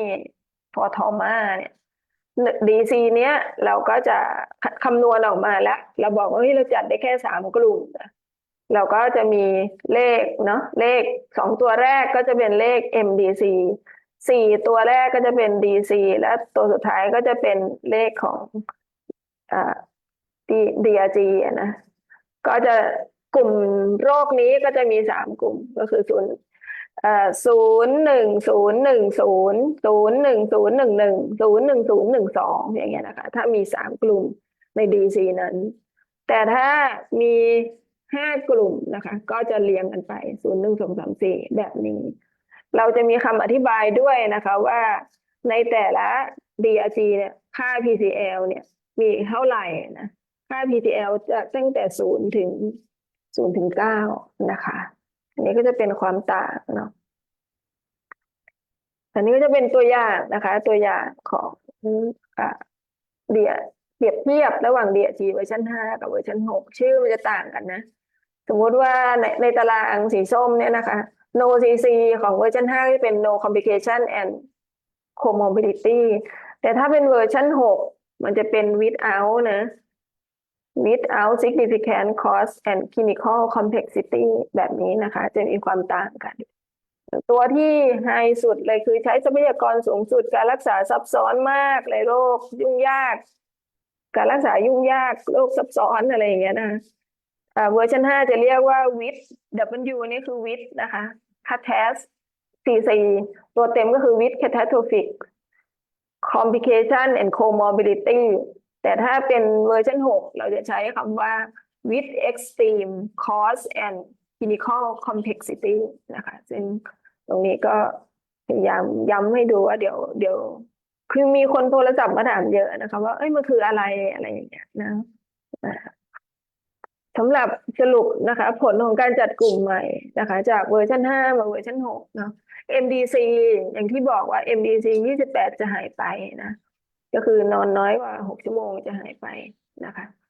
ก็เราก็จะมี00 ถึง 26นะแล้วก็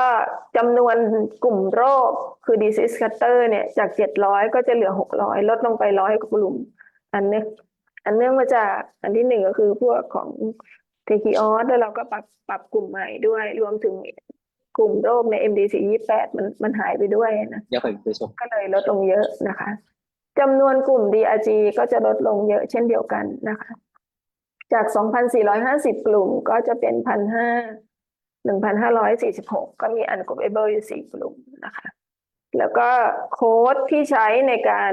ให้คะแนนนะคะก็จะมีเพิ่มขึ้นนะเพราะเรา PDX ก็มีคะแนนด้วยนะคะก็เพิ่มไปประมาณ 3,635 กลุ่มส่วนที่เป็น exclusion ก็คือรหัสคนไข้มีรหัสในแอดมิดนั้นมีรหัสที่สัมพันธ์กันเองอะไรเงี้ยเราก็เลยมี exclusion list ซึ่งเราก็ทำใหม่นะในเวอร์ชัน6เนี่ยประชุมกันหลายรอบนะคะก็ช่วยอาจารย์ทั้งหลายก็มาช่วยเราก็ได้รหัส exclusion list เพิ่มมาเนาะจาก 508,000 เป็น1,200,000อะไรนะคะส่วน PCL คือระดับความละเอียดของการให้คะแนนในแต่ละในรหัสของแต่ละคนไข้แต่ละรายเนี่ยมันก็จาก5กลายเป็น10นะคะก็บวกขึ้นมา5สรุปแล้วนะคะ กลุ่มวินิจฉัยโลกร่วมฉบับ6เนี่ยค่าทางสถิติมันก็ดีกว่าเวอร์ชัน5เนาะข้อมูลทันสมัยกว่าสถิติก็ดีกว่านะคะแล้วก็ค่าน้ำหนักสัมพัทธ์เราก็สะท้อนต้นทุนได้ดีกว่านะรวมถึง adjusted RW เนี่ยก็สะท้อนต้นทุนได้ดีกว่าเวอร์ชัน5นะคะสำหรับค่า RW เนาะหลายคนอาจจะไม่ค่อยได้สนใจเรื่องการจัดกลุ่มอะไรเท่าไหร่หรอกนะสนใจที่ RW กับ adjusted RW นะแล้วก็คำนวณใหม่นะคะข้อมูลที่เราบอกว่า57 ถึง 59นี่มันคือตัวตั้งต้นตั้งแต่เวอร์ชัน6สมัยแรกๆกันเนาะแต่เราก็มีการพัฒนามาเรื่อยนะ Data ถ้าสมมุติว่ามีอะไรใหม่ๆเข้ามาเนี่ยเราก็พัฒนามาเนาะแต่ว่าเรายังยึดตัวตั้งต้น3 ปีว่าประมาณนี้อยู่นะคะ Data เราก็คีนหนักมากนะกว่าจะมาคำนวณเป็น RW ในเวอร์ชัน6เนี่ยเราก็ใช้ normalize RW ก็คือแต่เดิมเราก็ถูกคอมเมนต์เนาะเวลาเปลี่ยนเวอร์ชันที RW เทียบกันไม่ได้อะไรเงี้ยปีนี้ของเวอร์ชัน6เราก็ใช้ normalize คือเอามาคูณด้วยค่าแฟกเตอร์ว่า CMI มันต่างไปเท่าไหร่แล้วก็แบ็กกลับไปเป็น RW นะคะแล้วก็มี RW 0D RW 0D ก็คือสำหรับ RW สำหรับคนไข้ที่นอนโรงพยาบาลไม่เกิน24 ชั่วโมงนะคะแล้วก็มีสูตรคำนวณ adjust RW ใหม่เราใช้ระบบ OT ใหม่ก็คือวันนอนนานเกินเกณฑ์เนี่ยแต่เดิมเราใช้เปอร์เซ็นต์ไทน์95นะคะเวอร์ชันแรกๆใช้97เนาะต่อมาก็ปรับเป็น95คือนอนอยู่ในเปอร์เซ็นต์ไทน์ที่ไฮๆคนไข้บางคนเนี่ย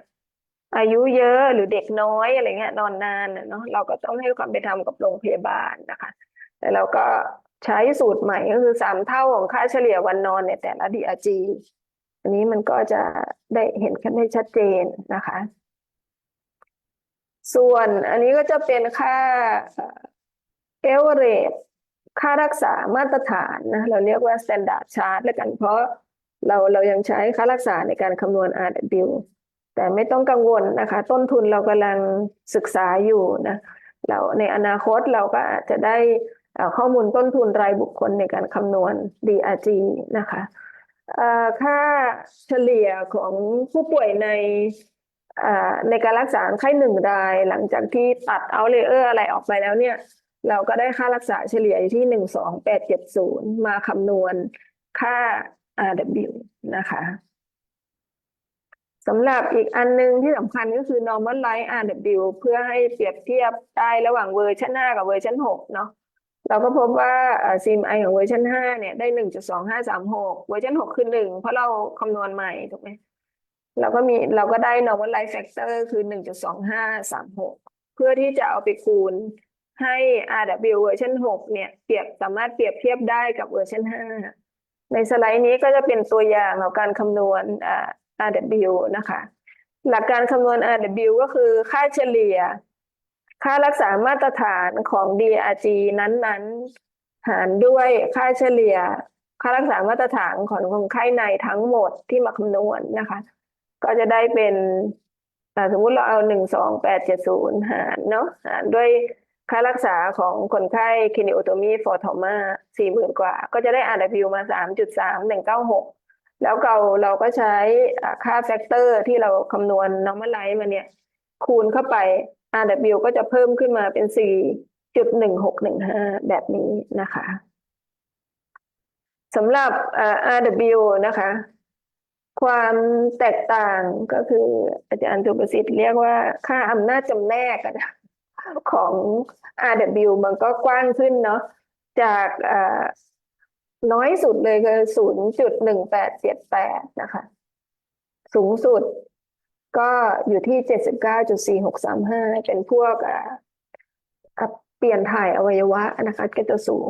จากเวอร์ชัน5สูงสุดแค่51เวอร์ชัน6ไปที่79นะคะแล้วก็ค่าต่ำสุดก็เพิ่มขึ้นนะจาก 1.6 เป็น 1.8 นะคะสำหรับอันนี้ก็จะเป็นตัวอย่างนะคะใน Appendix C ก็คือ RW ซึ่งทุกคนส่วนใหญ่เปิดหนังสือมาก็จะดูอันนี้แหละเนาะว่าเราได้ DRG อะไร และ RW เท่าไหร่นะคะก็มีค่าเฉลี่ยวันนอนมาตรฐานเนี่ยกี่วันแล้วก็ OT เท่าไหร่นะคะแล้วก็มีในเวอร์ชัน6เรามี RW 0D สำหรับคนไข้ที่นอนไม่ถึง1 วันนะคะอันนี้ก็จะมีคู่มือเล่ม 1 เล่ม 2แอปเพนดิกนี้อยู่ในคู่มือเล่ม 1นะคะส่วนค่า OF นี่ก็เป็นคำอธิบายไว้เนอะว่าเราใช้หลักคณิตศาสตร์ในการคำนวณว่าไม่ให้ตัวค่าของแต่ละ DRG เนี่ยมาขัดแย้งกันนะค่าอาจารย์ RW ก็โชว์ไว้ด้วยนะคะสำหรับการปรับค่าน้ำหนักสัมพัทธ์นะคะ อันนี้เราก็ใช้สูตรใหม่เนาะเราเทียบกับเวอร์ชัน5แล้วพบว่าเวอร์ชัน5เนี่ยไม่ถ้านอนนานเกินนอนมากกว่าจุดตัดวันนอนนานเกินเกณฑ์เนี่ยค่า HRW ไม่ได้เพิ่มมากแต่เวอร์ชัน6เนี่ยเราก็คำนวณใหม่ก็พบว่าค่าเนี่ยมันเพิ่มขึ้นนะคะอันนี้ก็ให้ดูตัวอย่างนะคะสำหรับกลุ่มของคนไข้เนาะเราจะเรียกว่านอนที่เป็น RW 0D นะคะคือกลุ่ม zero day นะก็คือกลุ่มที่มีการนอนโรงพยาบาลน้อยกว่า24 ชั่วโมงหรือ 1,440 นาทีนะคะแล้วก็มีอีกกลุ่มหนึ่งกรณีนอนมากกว่า1 วันแต่ว่านอนสั้นกว่า1 ใน 3ของค่าเฉลี่ยของค่าวันนอนเฉลี่ยในแต่ละกลุ่ม DRG ก็เป็น low outlier นะคะแล้วก็ in outlier inlier คือกลุ่มปกติแล้วก็ high outlier นะคะซึ่งเราก็มีสูตรในการคำนวณนะคะอันนี้ก็เป็นสูตรที่ใช้ในการคำนวณนะคะคำนวณยังไงเมดสันก็มีการคำนวณที่ต่างกันนะคะยกตัวอย่างให้ดูเฉยๆเนาะ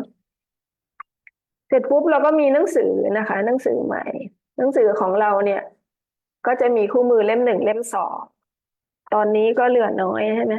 เรายังไม่ได้พิมพ์เป็น physical book ใหม่นะคะเราเป็น PDF ไฟล์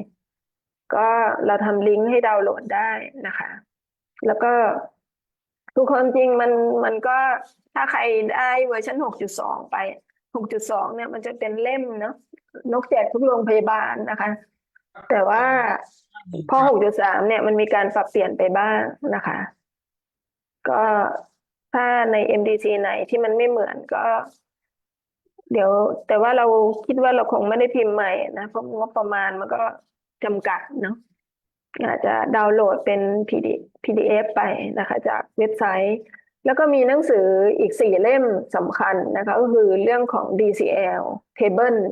ที่นกพยายามอธิบายว่าในแต่ละ DC โลกนี้มีกี่คะแนนเนี่ยเรามี4 เล่มนะคะเริ่มต้นตั้งแต่รหัสโรคที่ขึ้นต้นด้วยตัวอักษร A ถึง E นะคะแล้วก็เล่ม 2ไปเนี่ยสีส้มๆเนี่ยคือ DCL คือคะแนนนะจะเยอะหน่อยเพราะว่าแต่ละเล่มเนี่ยก็หนามากนะคะส่วนเล่มสีชมพูนี่เป็น exclusion list ก็คือว่าโรคไหนที่เป็นถูก exclude อะไรเงี้ยก็จะมีให้นะคะโชว์ทุกอย่างนะคะก็สามารถดาวน์โหลดได้ที่เว็บไซต์เนาะส่วนกรุ๊ปเปอร์นะคะเราก็มีกรุ๊ปเปอร์ใหม่สำหรับเฉพาะรายอันนี้โรงพยาบาลทุกโรงก็สนใจอยู่แล้วเนาะในการใช้ในแต่ละรายแต่ถ้าหลายโรงพยาบาลก็เอาไปลงใน HIS ของตัวเองก็จะเป็นแบตช์นะคะเรื่องของการคำนวณแต่เฉพาะรายนี่คือเราต้องขี่ input เข้าไปนะมันจะเร็วนะดูได้ว่าเคสนี้ DRG อะไรอย่างเงี้ยแต่เราเป็นเวอร์ชั่นการสอนมันจะเริ่มต้นด้วยคีย์เข้าไปแล้วก็มันก็จะบอกรายละเอียดนะคะว่ากรุ๊ปเปอร์ตรวจอะไรบ้างรหัสโรคโอเคไหมอะไรเงี้ยไฟนอลไลซ์แล้วได้กลุ่มอะไร RW เท่าไหร่ประมาณนี้นะคะส่วนแบชเนี่ยก็จะเป็นการกรุ๊ปเปอร์ที่เอาไปรันข้อมูลคนไข้หลายๆรายพร้อมกันนะคะอันนี้น้องก็ทำลิงก์ให้ใหม่แล้วใช่ไหมทำใหม่แล้วนะคะก็สามารถดาวน์โหลดได้นะเพื่อกันความสับสนนะคะอันนี้ก็อย่างที่บอกว่าเราก็ดีใจนะที่สปช.ใช้ DRG เวอร์ชัน 6นะคะนกก็ต่อสู้มาอย่างยาวนานนะตั้งแต่1 มกราคม 61นะคะกองทุนอื่นเขาก็ใช้หมดแล้วนะก็ยังเหลือแต่สปช.น นะคะ ก็จะเป็นใช้1 พฤษภานะคะ ก็ฝาก DRG เวอร์ชัน6 ไว้ในอะไรอะ ในอ้อมใจ ของทุกท่านนะคะ เนื่องจากว่าเราต้องก้าวต่อนะต้อง move on นะคะ เราจะอยู่กับอดีต มันไม่ได้แล้วนะทุกอย่างเดี๋ยวนี้มัน AI Chat GPT เวอร์ชันนู่นนี่นั่นไปแล้วเนาะประมาณนี้นะคะ ก็น่าจะจบเพียงเท่านี้นะคะ เดี๋ยวเราจะสต็อปแชร์เนาะแล้วก็ให้เปิดโอกาสให้ทุกคนได้ซักถามนะคะ ก็มีอาจารย์ร่วมช่วยตอบด้วยนะคะ เชิญเลยค่ะมีในแชทมีคำถามไหม อาจารย์คะขอเรียนถามนะคะ จากโรงพยาบาลบ้านโป่งค่ะ พอดีเมื่อสักครู่เนี่ยค่ะ พอดีเห็นแวบๆตรงที่เอ่อรหัสโรคเช่น ในคนไข้ที่เป็น DM Type 2อะค่ะอาจารย์ในอันใหม่อ่ะเห็นเหมือนกับว่ามันเป็นแค่ E11 เฉยๆทีนี้มันจะมีผลอะไรไหมคะอาจารย์เพราะว่าที่โรงพยาบาลเนี่ยใช้เป็น HOS XP สมมุติว่าถ้าเป็นคนไข้ที่เป็นเบาหวานชนิดที่2แล้วก็ไม่มีคอมพลิเคชันใดๆอะค่ะ เราจะใช้รหัสว่า E119 มันจะต้องเป็น E11 เฉยๆ หรือยังเป็น E119 ได้อยู่คะอาจารย์ อาจารย์ชัยโรจน์อยู่ไหม อาจารย์ติดประชุมอีกที่หนึ่ง จริงๆแล้วเนี่ยที่เมื่อกี้ให้ดูนะครับอาจจะมีการผิดรหัสยังตัวรหัสนะครับ E110 ถึง E119 เนี่ยใช้ได้เหมือนเดิมครับ มันเพียงแต่ว่าเปลี่ยนคำอธิบายจาก NIDDM เป็น DM Type 2อะไรอย่างเงี้ยเท่านั้นเองครับ โอเคขอบคุณค่ะ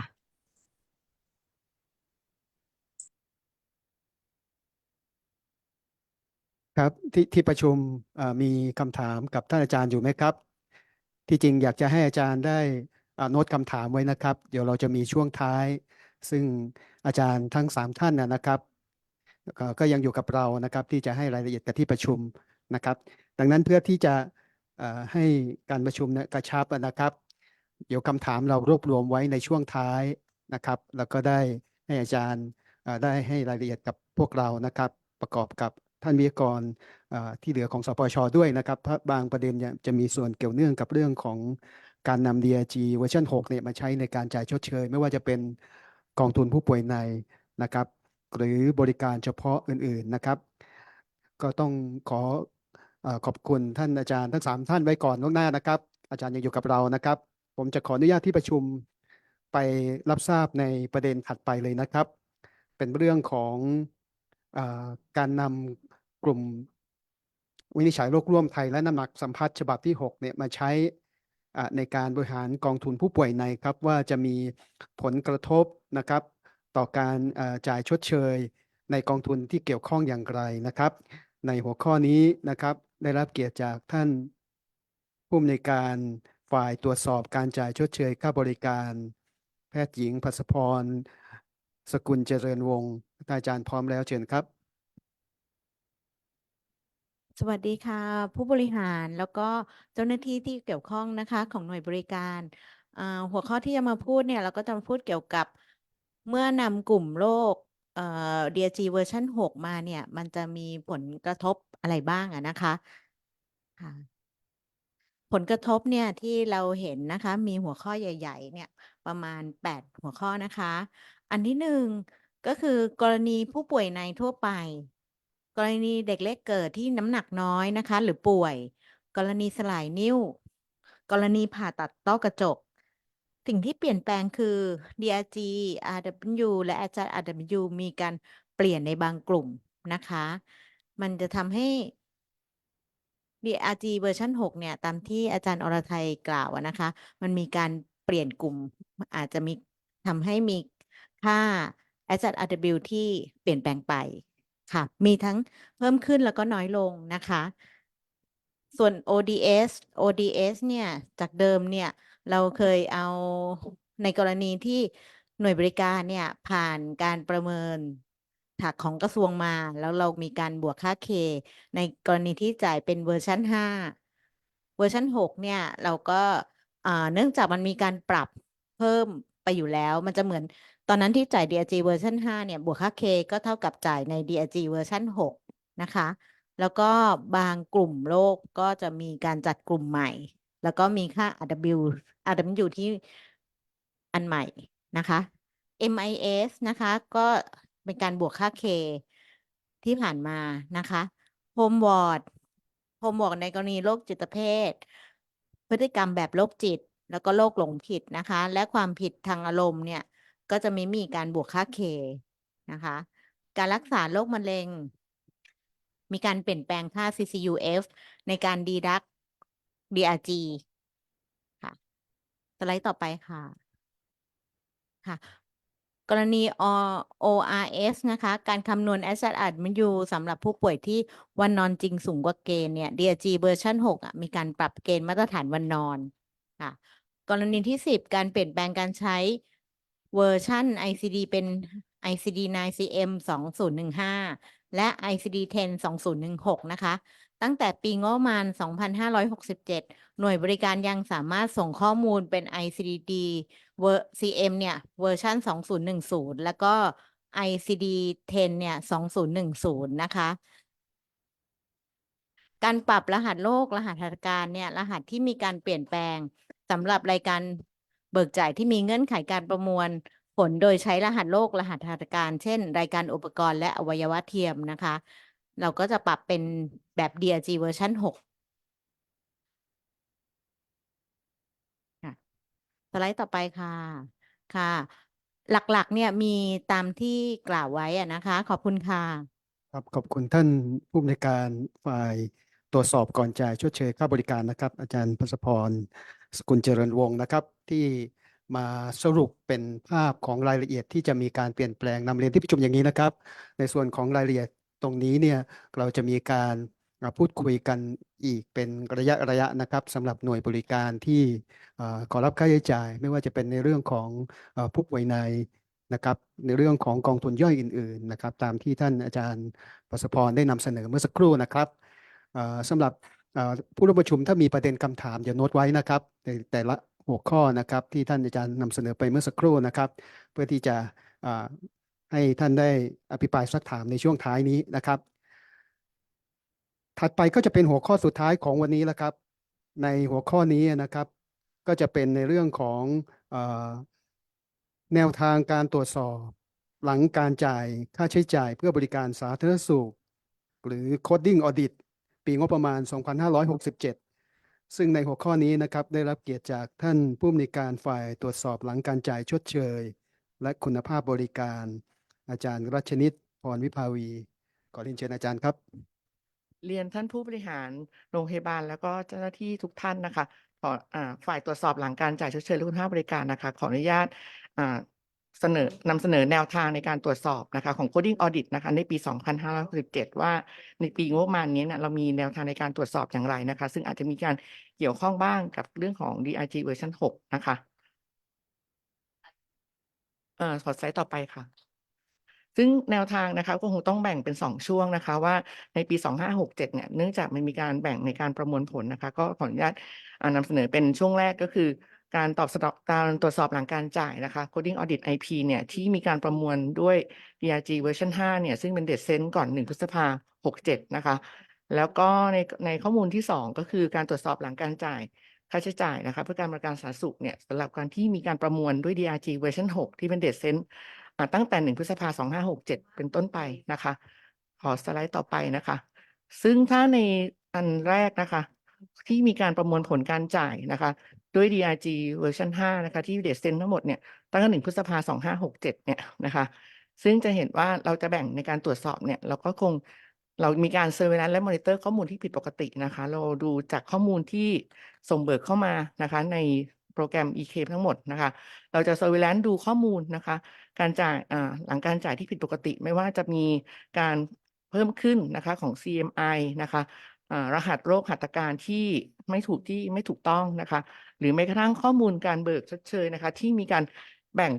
เรียกว่า split admit นะคะเช่นมีการนอนนานนะคะแล้วก็มีการแบ่ง admission เป็น 2-3 admission นะคะในขณะที่ป่วยนั้นยังไม่กลับบ้านนะคะซึ่งอันนี้ก็ไม่เป็นไปตามหลักเกณฑ์ในเงื่อนไขของการให้บริการผู้ป่วยในนะคะ แล้วก็คงดูผลของการตรวจสอบ coding audit นะคะที่ผ่านมาเป็นระยะด้วยนะคะว่าผลของการตรวจสอบเนี่ยนะคะมันมี coding audit เนี่ยมีความผิดปกติอย่างไรนะคะอันที่สองนะคะก็เป็นการตรวจสอบเวชระเบียนด้วยออดิเตอร์นะคะซึ่งอันนี้เป็นการตรวจสอบที่ทางหน่วยบริการคงคุ้นชินแล้วนะคะเป็นการตรวจสอบในระบบปกติที่เราทำอยู่ก็คือหน่วยบริการส่งเอกสารหลักฐานเวชระเบียนนะคะเพื่อการตรวจสอบโดยส่งผ่าน EMA นะคะส่วนอันที่สามนะคะการตรวจสอบด้วยระบบอิเล็กทรอนิกส์นะคะอันนี้เป็นการตรวจสอบใหม่ที่เราเอาเข้ามานะคะคือข้อมูลที่เข้ามาเนี่ยเราจะมีการตรวจสอบข้อมูล ICD-10 ICD-9 นะคะที่หน่วยบริการเนี่ยส่งเบิกในระบบ e-claim นะคะเราจะดูนะคะว่ารหัสที่ ICD-10 ICD-9 นะคะที่ส่งเข้ามาเนี่ยมีรหัสที่ไม่ถูกต้องอย่างไรนะคะเราก็จะดูว่าถ้า ICD-10 ICD-9 ที่ส่งเข้ามาเนี่ยไม่ถูกต้องตามหลักเกณฑ์การให้รหัสนะคะเราจะมีการตัดรหัสในระบบนะคะแล้วก็จะประมวลผลใหม่ตามข้อมูล ICD-10 ICD-9 ที่มีการปรับรหัสนั้นๆนะคะแล้วก็มีการอาจจะประมวลผลอาจจะมีในบางส่วนอาจจะตัดแล้วข้อมูลไม่เปลี่ยนหรือบางส่วนนี้เป็นการตัดแล้ว relative weight ลดลงนะคะก็จะมีการประมวลผลเรียกคืนนะคะส่วนแนวทางการตรวจสอบนะคะสำหรับcoding audit ด้วยระบบอิเล็กทรอนิกส์นะคะอันนี้อาจจะขออธิบายนะคะว่าอันนี้เป็นการตรวจสอบใหม่ที่มันเพิ่มเข้ามานะคะก็คือให้การตรวจสอบโดยอิเล็กทรอนิกส์นะคะเราก็จะใช้นะคะก็คือข้อมูลใน e-claim เนี่ยเข้ามาตั้งแต่1 ตุลา 65จนถึง30 เมษายน 67นะคะแล้วก็อย่างที่เรียนไว้นะคะเรามีการตรวจสอบทั้งด้วยประมวลผลนะคะอาจจะมีใช้ในการดูว่า ICD-10 ที่เข้ามาเนี่ยถูกต้องหรือไม่อย่างไรนะคะแล้วก็ในอนาคตนะคะคงจะมีการพัฒนา AI นะคะในการจะมาออดิตระบบ IP นะคะแล้วก็เราจะใช้ข้อมูลที่ถ้าคิดว่ารหัสใดที่ไม่ถูกต้องตามหลักเกณฑ์การให้รหัสเนี่ยเราจะมีการตัดรหัสแล้วก็ประมวลใหม่นะคะอันที่สองนะคะสปสช.นะคะก็นำส่งรายงานนะคะผลการตรวจสอบเนี่ยหลังจากที่เราตัดรหัสแล้วนะคะเราจะนำส่งรายงานผลการตรวจสอบที่เราตัดรหัสให้หน่วยการรับทราบนะคะแล้วก็พิจารณาผลการตรวจสอบว่ารหัสที่เราตัดไปแล้วนะคะแล้วเนี่ยมีผลอย่างไรกับหน่วยบริการแล้วถ้าหน่วยบริการพิจารณาแล้วคิดว่าสิ่งที่สปสช.ตรวจโดยอิเล็กทรอนิกส์ไปแล้วนะคะทางหน่วยบริการเนี่ยในเวชระเบียนฉบับนั้นๆเนี่ยมีข้อมูลในเวชระเบียนสนับสนุนว่ามีการให้รหัสเป็นไปตามมาตรฐานแล้วหรือมีการให้รหัสไม่ถูกต้องอย่างไรหน่วยบริการสามารถขอทบทวนผลการตรวจสอบเข้ามาได้นะคะ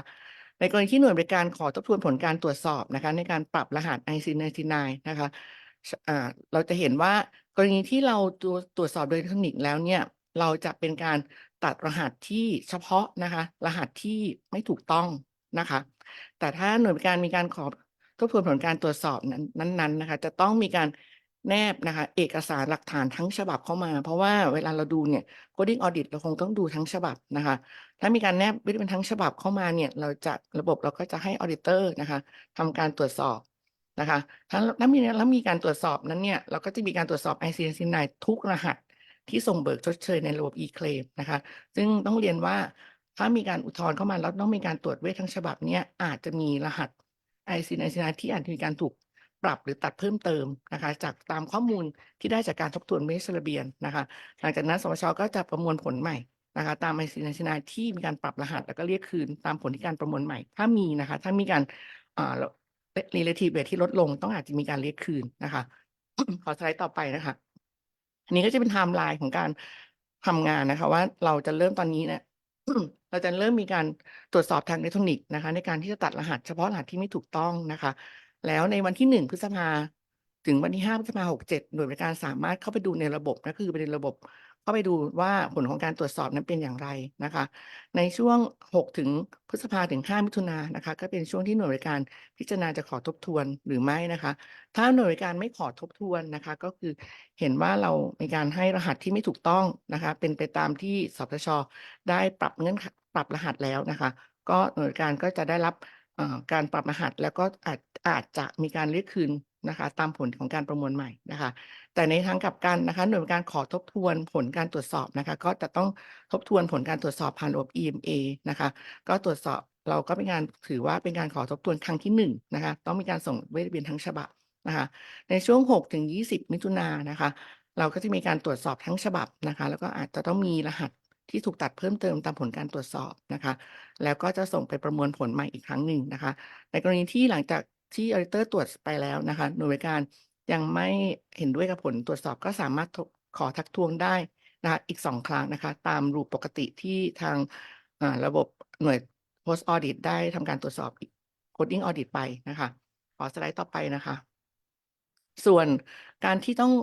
ข้อมูลที่ต้องประมวลผลด้วย DRG เวอร์ชัน6ที่มีเดทเซนตั้งแต่1 พฤษภาคม 67เป็นต้นไปนะคะก็ยังต้องเรียนการ Surveillance Monitor ข้อมูลที่จะดูข้อมูลปกติเราก็ยังทำอยู่นะคะดูข้อมูล CMI นะคะข้อมูล Split Admission เนี่ยเราก็จะมอนิเตอร์อยู่นะคะซึ่งเราก็จะเห็นว่ามีหน่วยบริการไหนทำ Split Admission มากน้อยแค่ไหนอย่างไรเราจะเห็นในระบบนะคะแล้วก็มอนิเตอร์ผลการตรวจสอบ Coding Audit นะคะในระหว่างนี้นะคะทางสำนักงานก็คงต้องเตรียมโปรแกรมเพราะว่า EMA นั้นเป็นรองรับด้วยการประมวลด้วย DRG เวอร์ชัน5นะคะเราคงต้องเตรียมโปรแกรมที่รองรับการตรวจสอบและประมวลจ่ายแล้วคงต้องมีการปรับเงื่อนไขการตรวจสอบเพราะว่า DRG เวอร์ชัน6เนี่ยจะมีเงื่อนไขอะไรที่มันแตกต่างกันก็คงต้องมีการปรับรหัสนะคะอันนี้ก็จะเป็นสิ่งในอนาคตที่เราจะทำต่อนะคะขอสไลด์ต่อไปนะคะซึ่งอันนี้บทบาทของหน่วยบริการที่จะรองรับการตรวจสอบนะคะก็ต้องขอเรียนว่า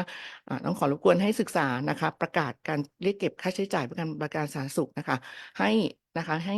การให้บริการเนี่ยเป็นไปตามประกาศนะคะโดยเฉพาะเรื่อง Split Admission นะคะซึ่งอันนี้จะไม่ถูกต้องตามเงื่อนไขของการเป็นผู้ป่วยในนะคะโดยกรณีที่ผู้ป่วยยังไม่กลับบ้านนะคะอันที่2ก็คือสื่อสารนะคะให้แพทย์และผู้ให้รหัสเข้าใจวิธีการสรุปเวชระเบียนและการให้รหัสโรคหัตถการให้ถูกต้องตามมาตรฐานของการสรุปให้รหัสโรคนะคะเพราะเนื่องจากที่เรียนอาจารย์ทุกท่านไปนะคะว่าที่เรามีการตัดรหัสอิเล็กทรอนิกส์ต่างๆเนี่ยมันเป็นการตรวจสอบทาง post audit ก็คือได้มีการจ่ายไปแล้วนะคะแต่ข้อมูลไปข้างหน้านะคะเราก็จะนำรหัสที่ไม่ถูกต้องตามหลักเกณฑ์นั้นนะคะมาพิจารณาในการดักข้อมูลนะคะก็อาจจะมีเป็นไปได้ว่าในบางเรคคอร์ดที่หน่วยการให้รหัสที่ไม่ถูกต้องตามเงื่อนไขจะไม่สามารถเหมือนคล้ายๆกึ่งๆว่าจะติด C นะคะไม่สามารถผ่านเข้ามาเบิกจ่ายได้เลยนะคะอันนี้ต้องขอเรียนว่าอยากให้ศึกษาการสรุปการให้รหัสโรคให้ถูกต้องก่อนไม่งั้นโดยการจะส่งข้อมูลเข้ามาไม่ผ่านนะคะแล้วกรณีที่การสรุปให้รหัสโรคหัตถการเนี่ยต้องมีหลักฐานในเวชระเบียนนะคะเนื่องจากเรามีกรณีที่ว่าถ้าตรวจสอบข้อมูลแล้วพบว่าพิสูจน์ได้ว่าอันเป็นเท็จนะคะอันนี้อันเป็นเท็จหมายถึงเจตนาจงใจจะทุจริตเนี่ยจะต้องมีการดำเนินการนะคะตามระเบียบคณะกรรมการหลักการทรัพย์แห่งชาติว่าด้วยวิธีปฏิบัติเกี่ยวกับการตรวจสอบเอกสารหลักฐานการเรียกเก็บค่าใช้จ่ายเพื่อบริการสาธารณสุขและการดำเนินการกรณีการตรวจสอบพบความไม่ถูกต้องนะคะในปี2566ที่ท่านรัฐมนตรีได้ลงนามไปนะคะในช่วงพฤศจิกายน66นะคะแต่ต้องขอให้หน่วยงานสบายใจนะคะไม่ใช่ว่าทุกครั้งที่ตรวจแล้วว่าผิดแล้วจะต้องเข้ากระบวนการนี้หมดนะคะจะต้องดูเรื่องของการเจตนาจงใจนะคะว่ามีการตั้งใจจะทุจริตหรือว่าพิสูจน์ได้ว่าอันเป็นเท็จหรือเปล่าถึงจะเข้ากระบวนการนี้นะคะและที่3นะคะก็ขอรบกวนขอความร่วมมือนะคะในการส่งเอกสารหลักฐานเวชระเบียนนะคะเพื่อการตรวจสอบและขอทบทวนของการตรวจสอบตามเวลาที่กำหนดนะคะซึ่งในอนาคตเนี่ยเราจะร่างประกาศที่จะรองรับเรื่องการตรวจสอบนะคะการไทม์ไลน์ต่างๆมันก็จะสตริกมากขึ้นนะคะตามประกาศที่เราร่างนะคะขอสไลด์ต่อไปนะคะอันนี้ก็เป็นระเบียบนะคะที่ว่าด้วยอย่างที่เรียนไปนะคะว่าด้วยวิธีปฏิบัติในการตรวจสอบเอกสารหลักฐานการเรียกเก็บค่าใช้จ่ายพบว่าอันเป็นเท็จหรือว่าไม่ถูกต้องนะคะซึ่งเราได้ประกาศอยู่ที่ราชกิจจานุเบกษาแล้วนะคะในวันที่21 ธันวานะคะซึ่งมีผลบังคับใช้นะคะตั้งแต่วัน21 พฤศจิกายน 2566จะเห็นว่าในส่วนที่เป็นข้อ12ของประกาศเนี่ยจะเห็นว่าเราจะมีการเขียนไว้ประกาศระบุไว้ชัดเจนนะคะว่าเมื่อสำนักงานตรวจสอบเอกสารหลักฐานพบความไม่ถูกต้องพิสูจน์ได้ว่าอันเป็นเท็จเนี่ยโดยนะคะเงื่อนไขมันคือเช่นการสรุปโรคหรือสรุปหัตถการมากเกินโดยที่ไม่พบหลักฐานในเวชระเบียนหรือเพิ่มรหัสการวินิจฉัยโรคหรือหัตถการโดยไม่พบหลักฐานนะคะอันนี้ถ้าพิสูจน์ได้ว่าเป็นเท็จเนี่ยมันจะต้องเข้ากระบวนการซึ่งจะมีทั้งเรียกคืนระงับชะลอจ่ายค่าใช้จ่ายร้องทุกข์กล่าวโทษนะคะแจ้งสภาวิชาชีพซึ่งจริงๆอันนี้เป็นอันที่สปสช.ไม่อยากจะให้เกิดอันนี้นะคะแล้วอยากทำให้ทุกคนเนี่ยเบิกชดเชยได้ถูกต้องนะคะขอสไลด์ต่อไปนะคะอันนี้คือแนวทางอีกอันนึงก็คืออยากรบกวนให้หน่วยบริการศึกษาคู่มือนะคะแนวทางการตรวจสอบเอกสารหลักฐานเรียกเก็บค่าใช้จ่ายร่วม3กองทุนนะคะเพื่อทราบแนวทางในการเตรียมเอกสารหลักฐานเพื่อรองรับการตรวจเพราะว่าในหนังสือมันจะบอกหมดเลยว่าเอกสารหลักฐานที่ต้องเตรียมคืออะไรแนวทางการตรวจสอบจะเป็นอย่างไรซึ่งอันนี้เป็นอันที่คณะกรรมการตรวจสอบไม่ว่าจะทั้งสปสช.กรมบัญชีกลางและประกันสังคมนะคะจะใช้แนวทางเดียวกันหมดนะคะ ซึ่งในปัจจุบันที่มีการตรวจสอบอยู่เนี่ยเราใช้ตามคู่มือในปี 2563 นะคะแต่เรามีคู่มือเล่มใหม่ที่เราแจ้งเวียนส่งไปที่หน่วยบริการทุกหน่วยแล้วนะคะในช่วงต้นปีนะคะก็จะเห็นว่าปี 256 คู่มือปี 2566 เนี่ยช่วยกดเล็กลงนิดนึงมันมีการประกาศใช้นะคะตั้งแต่ 1 กุมภา2567 คือตั้งแต่1 กุมภา2567 เนี่ยมีเริ่มประกาศใช้นะคะแล้วจะเริ่มใช้คู่มือนี้ไปตรวจสอบในปี 2568 ขอโทษค่ะทำสไลด์เต็มจอไปนิดนึง กดไม่ได้ใช่ไหมโอเคค่ะ ขอบคุณค่ะ อันนี้ก็คือเป็นคู่มือแนวทางนะคะอยากให้หน่วยการศึกษาเพราะว่าเราแจ้งเวียนไปที่หน่วยบริการทุกหน่วยบริการแล้วไม่ว่าจะเป็นสถานพยาบาลที่อยู่ในสังกัดของประกันสังคมนะคะขอสไลด์ต่อไปนะคะ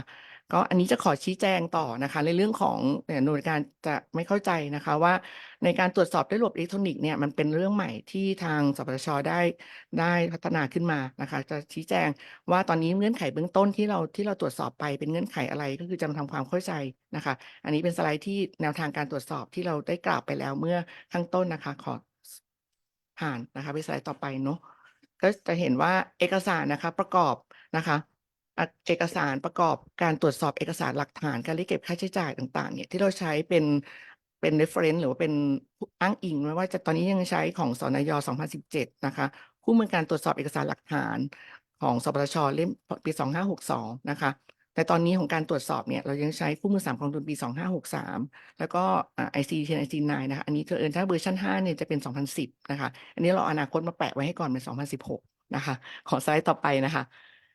ก็จะเห็นว่าเงื่อนไขเบื้องต้นนะคะที่เราตรวจสอบทางเทคนิคโดยการปรับรหัสไปมันก็จะเป็น1นะคะสรุป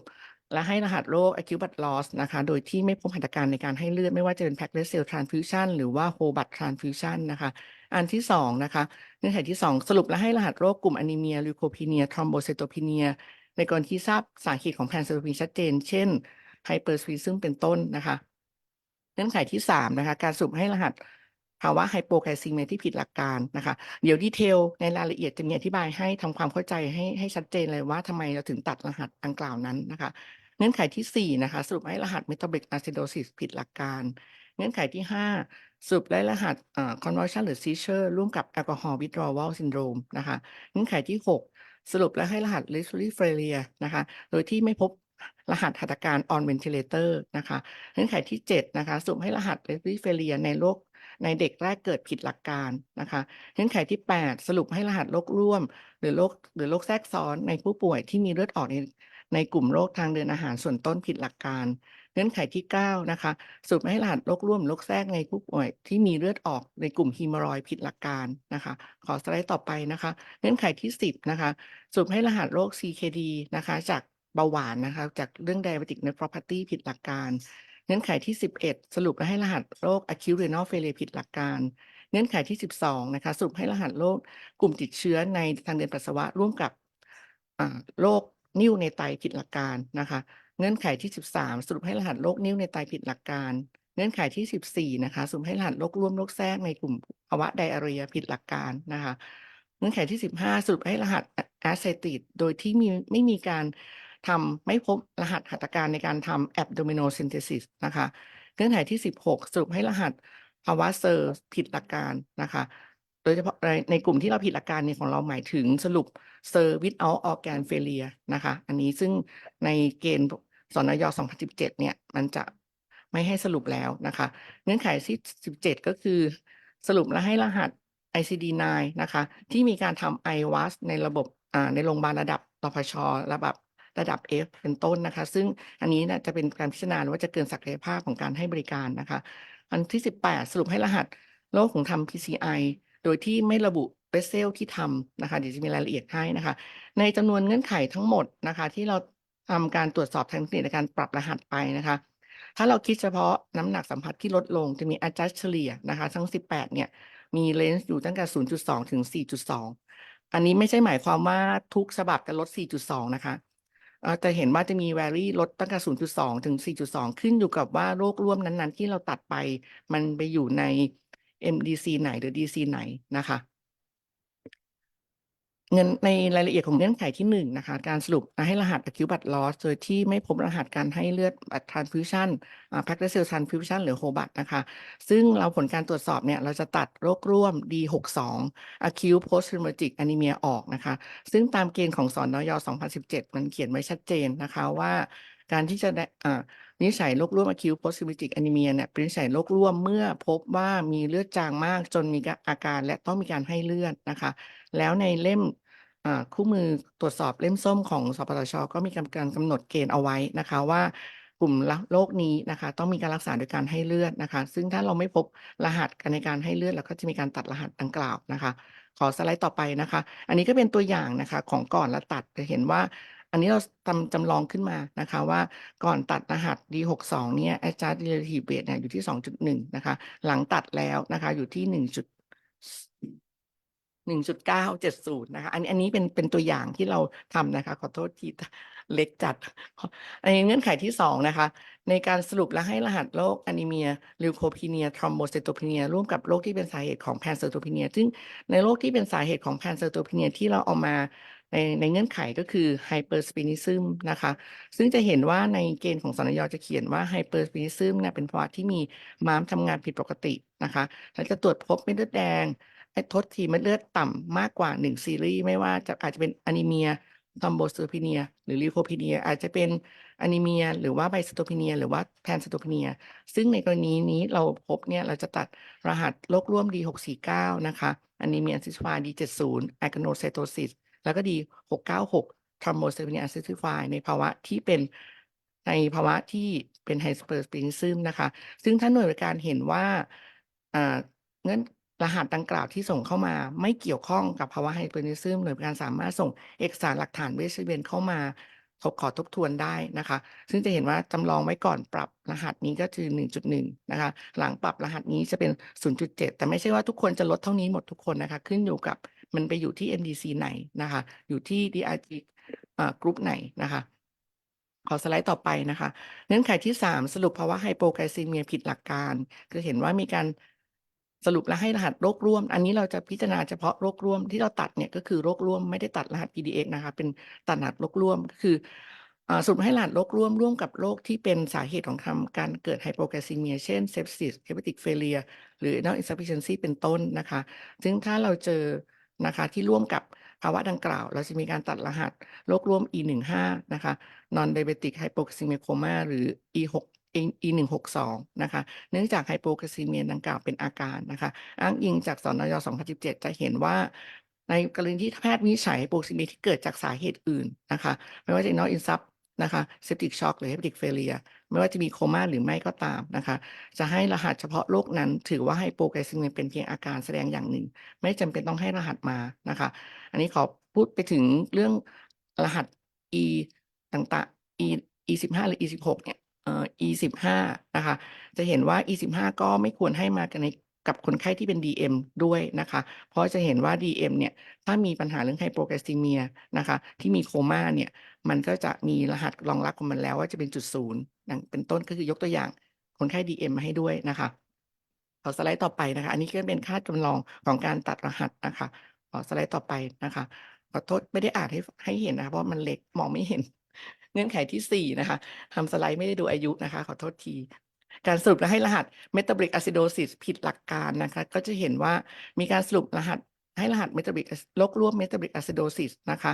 ร่วมกับภาวะที่เป็น CKD เซปซิสหรือ diarrhea เป็นต้นนะคะซึ่งผลการตรวจสอบเทคนิคเราจะตัดรหัสโรคร่วม E872 acidosis ออกเนื่องจากในเกณฑ์สนยมีเขียนไว้ชัดเจนว่า metabolic acidosis เนี่ยในริมด้านซ้ายนะคะแพทย์ควรจะระบุสาเหตุว่ามันเกิดจากอะไรไม่ว่าจะ DKA lactic acidosis salicylate poisoning septic shock alcoholic ketoacidosis หรือว่า renal failure นะคะเพราะ acidosis ถือว่าเป็นอาการถ้าแพทย์วินิจฉัยสาเหตุที่ทำให้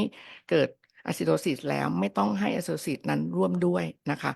ขอสไลด์ต่อไปนะคะอันนี้เป็นตัวอย่างของการจำลองนะคะขอสไลด์ต่อไปนะคะ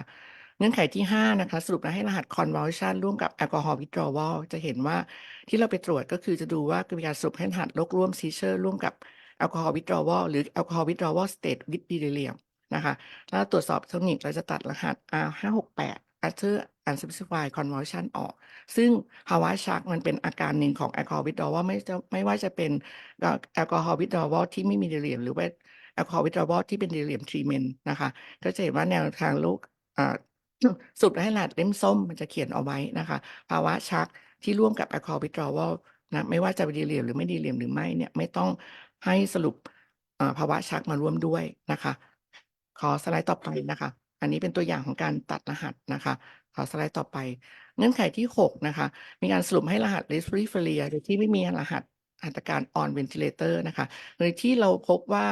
สรุปโรคร่วม respiratory failure โดยที่ไม่มีรหัส on ventilator โดยที่ผู้ป่วยไม่ได้เสียชีวิตหรือไม่ได้รีเฟอร์ไปที่โรงพยาบาลอื่นนะคะ อันนี้ไม่ใช่ถ้ามีกรณีที่เสียชีวิตเลยหรือว่ารีเฟอร์ไปโรงพยาบาลอื่นอันนี้อาจจะเป็นข้อยกเว้นนะคะในกรณีที่เราพบไม่มีภาวะดังกล่าวนี้เราจะ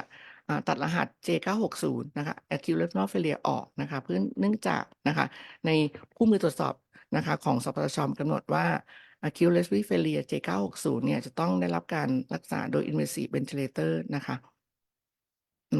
ไม่ได้ยินโอเคพูดไปตั้งเยอะนะขอสไลด์ต่อไปนะคะ ขอสไลด์ต่อไปนะคะ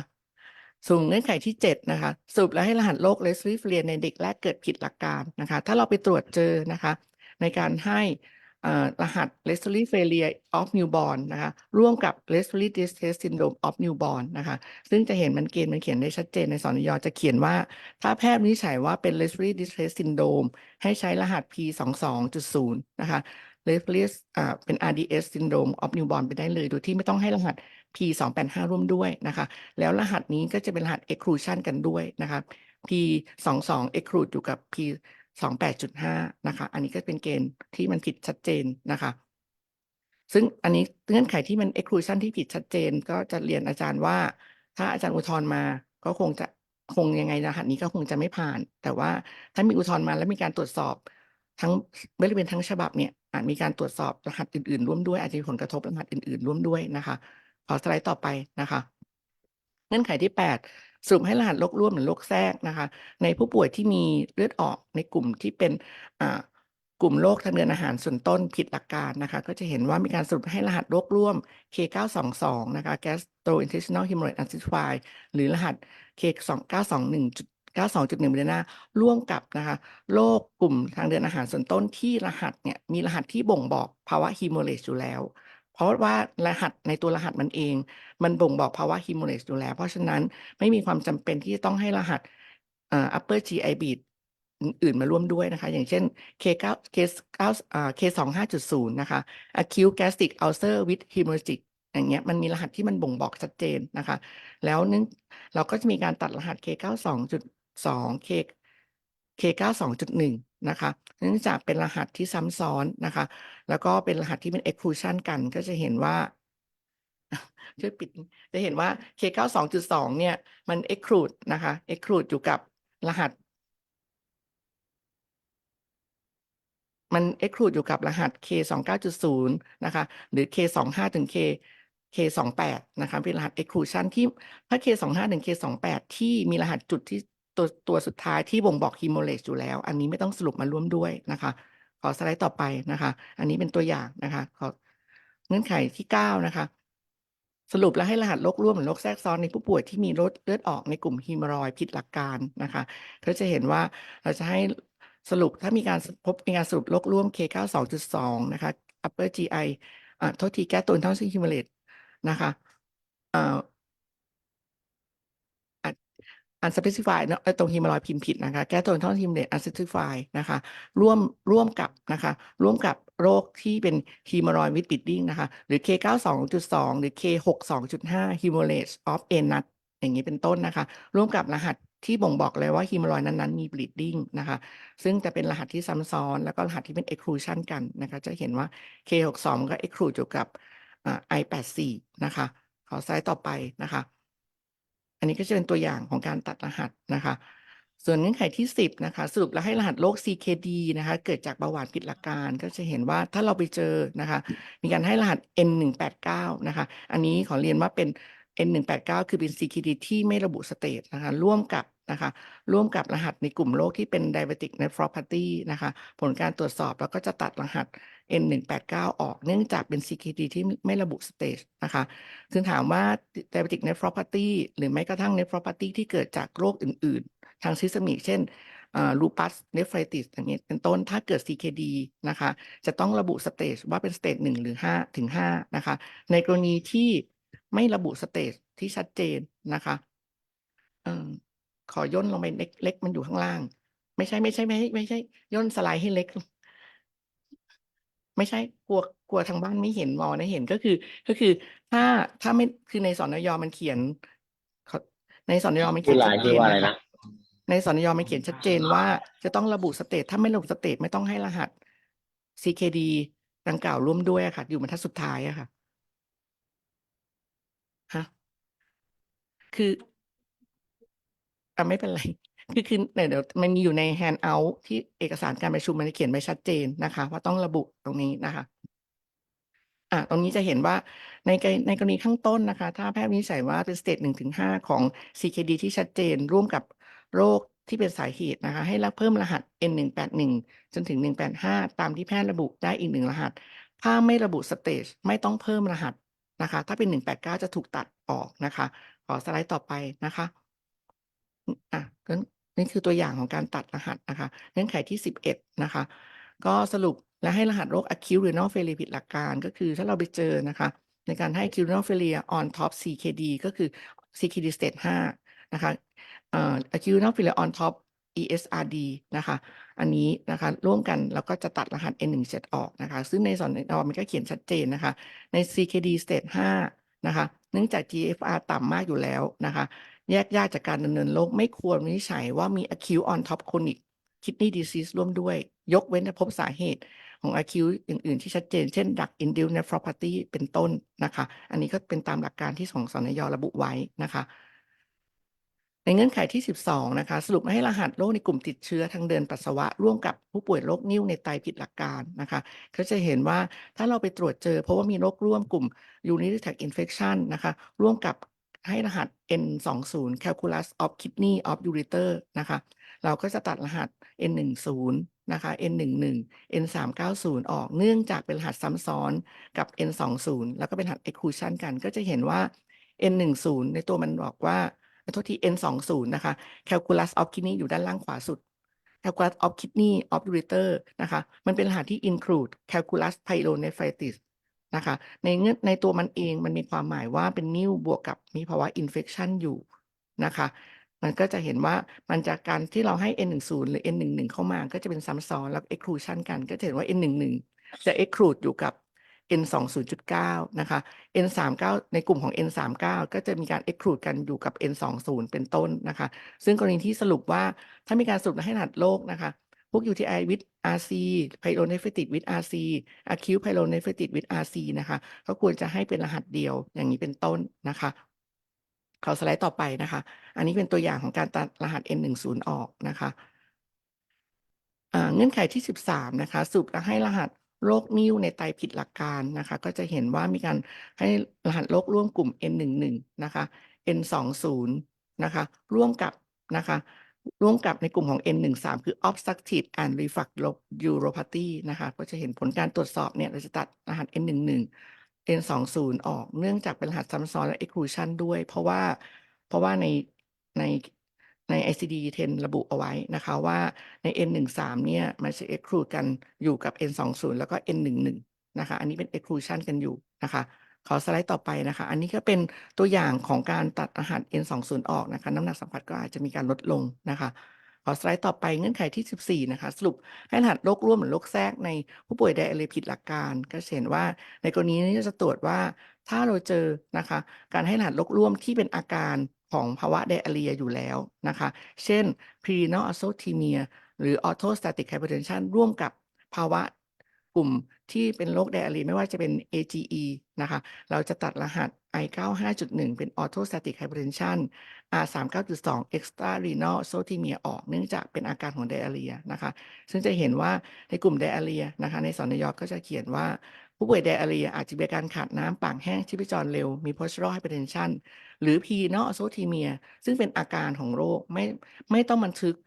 เป็นคำวินิจฉัยยกเว้นนะคะยกเว้น pre-renal นั้นจะเทิร์นเป็น acute renal failure หรือ postural hypertension นั้นจะเทิร์นเป็น hypovolemic shock เป็นต้นนะคะขอสไลด์ต่อไปนะคะอันนี้ก็เงื่อนไขที่15นะคะสรุปและให้รหัส acetatic โดยไม่มีรหัสหัตถการ abnormal-synthesis นะคะอันนี้ถ้าเราเจอรหัส acetate R18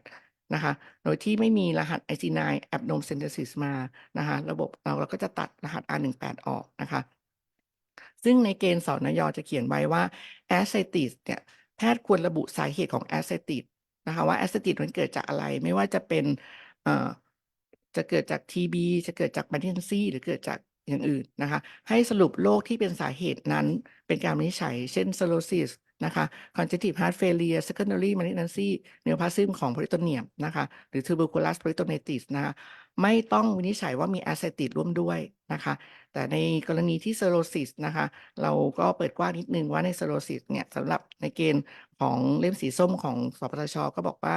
ถ้าในภาวะ cirrhosis เนาะถ้าผู้ป่วยมี acetate ไม่ต้องให้รหัส R18 แต่เราจะอาจจะยกเว้นอนุโลมในกรณีที่มีการทำ abnormal synthesis นะคะอาจจะยกเว้นตรงนี้ให้นะคะแต่ในเกณฑ์สนย.เลยเขียนชัดเจนเลยว่าถ้ามีสาเหตุที่ชัดเนี่ยไม่ต้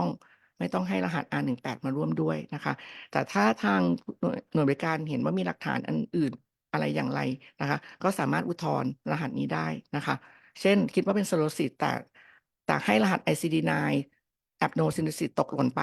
นะคะถ้ามีหลักฐานการทำ abnormal synthesis ก็สามารถที่จะขอทบทวนเข้ามาได้เช่นกันนะคะเงื่อนไขที่16นะคะสไลด์ต่อไปอันนี้เป็นตัวอย่างของการตัดรหัส R18 ออกน้ำหนักสัมพัทธ์ก็จะลดลงตามตัวอย่างนะคะ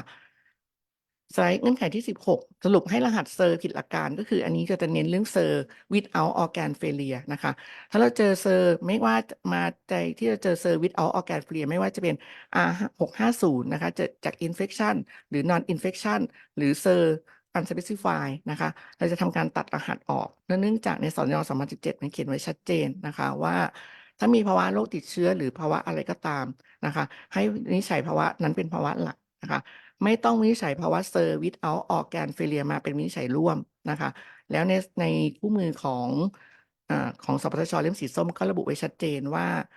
R650 R652 R659 ไม่ต้องนำมาสรุปให้รหัสร่วมด้วยต้องเรียนอาจารย์ว่ารหัสนี้อุทธรณ์ไปก็จะยังไงก็ไม่ผ่านเพราะว่ามันเป็นไปตามหลักเกณฑ์ของการให้รหัสอยู่แล้วนะคะขอสไลด์ต่อไปนะคะอันนี้ก็เป็นตัวอย่างของการจำลองนะคะว่าตัดรหัสแล้วrelative rate ลดลงอย่างไรเงื่อนไขที่17นะคะสรุปให้รหัส ICD9 ในการทำ IWAS คือ Intravascular Ultrasound ในโรงพยาบาลระดับรพช.หรือระดับ F นะคะก็พบว่าถ้าเราเจอรหัส 00.2 นะทั้งกลุ่มเลยคือ Intravascular Image Gene of Blood Vessel นะคะเราจะทำการตัดรหัสนี้ออกเพราะเนื่องจากเราไปตรวจแล้วเนี่ยหน่วยบริการระดับ F เนี่ยไม่มีศักยภาพในการทำแล้วมีการเข้าใจผิดเพราะว่าช่วงหลังเราจะมีการทำ estimate volume บัตร volume estimate volume ว่า estimate shock ต่างๆเนี่ยโดยการดูวัด IVC นะคะแต่การวัด IVC เนี่ยอัลตราซาวด์ IVC มันเป็น trans abdominal นะคะอัลตราซาวด์ไม่ใช่ intravenous อัลตราซาวด์นึกอาจจะเป็นการเข้าใจผิดให้รหัส intravenous อัลตราซาวด์มานะคะแต่ถ้าหน่วยบริการระดับ F มีการทำ intravenous อัลตราซาวด์มาจริงก็สามารถอุทธรณ์ได้นะคะแต่ถ้าเราเจออันนี้เราขออนุญาตตัดรหัสนี้ก่อนนะคะขอสไลด์ต่อไปนะคะเงื่อนไขที่18นะคะสรุปการให้รหัส PCI หรือ PTCA โดยไม่ระบุจำนวนเวสเซลที่ทำ PCI นะคะคือมีการให้รหัสPCI 0066 มา066คือ percutaneous transluminal coronary angiography นะคะซึ่งใน course also ของมันจะมีการบอกชัดเจนว่านะคะควรมีการให้รหัสอะไรเพิ่มเติมนะคะก็จะเห็นว่าถ้ามีการทำ PCI นะคะก็ควรต้องทำระบุเวสเซลที่ทำ PCI ว่าทำ procedure ไปที่ main vessel 1 เส้น 2 เส้นหรือ 3 เส้นเป็นต้นนะคะจะขอเรียนว่าในหน่วยบริการที่มีการทำ PCI เป็นหลักอยู่แล้วนะคะโดยส่วนใหญ่จะให้รหัสโค้ด also นี้มาครบนะคะที่เราไปเจอนะคะเพราะว่ารหัสโค้ด also มันส่งผลกับการเบิกอุปกรณ์ไม่ว่าจะเป็นบอลลูนหรือสเตนต์นะคะแต่ถ้ามีการทำ PCI มาเดี่ยวๆโดยที่ไม่ระบุจำนวนมาเนี่ยก็จะเรียนว่าอุปกรณ์มันจะไม่ผ่านเพราะฉะนั้นเนี่ยในส่วนใหญ่ที่เราไปเจอก็คือให้รหัส0066มา แต่ไม่มีอุปกรณ์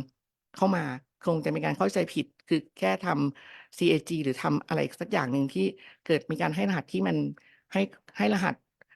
006นี้เกินเข้ามานะคะเพราะโดยส่วนใหญ่หน่วยบริการที่ทำ PCI เป็นหลักเนี่ยมักจะให้รหัสนี้ถูกนะคะก็เลยขออนุญาตตัดรหัสนี้ก่อนนะคะแต่ถ้าหน่วยบริการมีหลักฐานของการทำหัตถการนี้จริงก็สามารถขอทบทวนนะคะเข้ามาได้ทั้งฉบับนะคะเอาพวกCAT lab ต่างๆ สามารถขอทบทวนได้นะคะเพราะฉะนั้นอาจจะมีการส่งรหัสไม่ครบอย่างนั้นเป็นต้นนะคะขอสไลด์ต่อไปนะคะอันนี้ต้องเรียนว่ารหัส0066เนี่ยเป็นรหัสที่เราต้องเพ่งเล็งเป็นพิเศษเพราะว่าน้ำหนักสัมพัทธ์มันลดลงค่อนข้างเยอะนะคะอันนี้ต้องขอเรียนเลยว่ามันมีผลต่อน้ำหนักสัมพัทธ์นะคะอันนี้ต้องขอหน่วยบริการดูให้แน่ชัดว่ามีการทำ PCI จริงหรือไม่นะคะถ้ามีการทำ PCI ก็สามารถขอทบทวนเข้ามาได้นะคะขอสไลด์ต่อไปนะคะอันนี้ก็จะจบนะคะเราต้องขอเรียนขอตุ่มปากไปที่โฟล์นะคะขอไปที่โฟล์นะคะก็โฟล์ว่าโฟล์ของการดำเนินการนะคะว่าในการอุทธรณ์ต่างๆของการตัดรหัสต่างๆเนี่ยขอให้หน่วยการดูตรงนี้นะคะก็จะยึดตรงหลักตรงนี้เอาไว้นะคะของเป็นไทม์ไลน์ของการตรวจสอบนะคะด้วยอิเล็กทรอนิกส์นะคะน่าจะจบประมาณนี้ค่ะครับผมขอบคุณท่านอาจารย์รัชนิตนะครับที่ได้มาให้แนวทางในการตรวจสอบหลังการจ่ายชดเชย Coding Audit นะครับซึ่งในครั้งนี้นะครับจะเห็นได้ว่ามีรายละเอียดที่อาจารย์ลงไปในส่วนของเงื่อนไขทั้ง18เงื่อนไขที่อาจารย์นำเรียนไปแล้วนะครับอันนี้เป็นประเด็นและเป็นหัวข้อที่ค่อนข้างสำคัญนะครับสำหรับหน่วยบริการที่จะได้ทำการให้รหัสโรครหัสหัตถการเพื่อที่จะทำการจัดกลุ่ม DRG นะครับได้อย่างเหมาะสมเป็นไปตามหลักเกณฑ์ของการให้รหัสนะครับแล้วก็จะมีผลกระทบกับค่าน้ำหนักสัมพัทธ์ซึ่งจะต่อเนื่องนะครับที่เราจะนำมาใช้ในการประมวลผลจ่ายในเรื่องต่างๆในกองทุนย่อยต่างๆนะครับสำหรับหัวข้อในการชี้แจงแล้วก็ซักซ้อมความเข้าใจในการนำกลุ่มวินิจฉัยโรคร่วมไทยแล้วก็น้ำหนักสัมพัทธ์ฉบับที่6มาใช้ในวันนี้นะครับก็เป็นการประชุมนัดแรกนะครับเรายังมีการประชุมอีกหลายนัดนะครับที่จะทำความเข้าใจกับหน่วยบริการนะครับตรงนี้ก็จะเป็นช่วงเวลาที่จะให้อาจารย์ทุกท่านจากทุกหน่วยบริการนะครับท่านได้อภิปรายให้ข้อเสนอแนะหรือท่านมีประเด็นซักถามในประเด็นใดขอให้อาจารย์ยกมือนะครับแล้วผมจะนำเรียนตามลำดับนะครับขอเรียนเชิญอาจารย์ทุกท่านนะครับ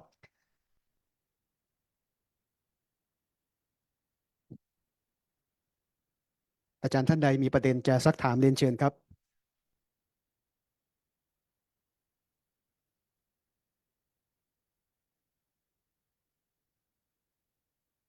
หรืออาจารย์มีข้อเสนอแนะในประเด็นต่างๆเชิญเลยนะครับ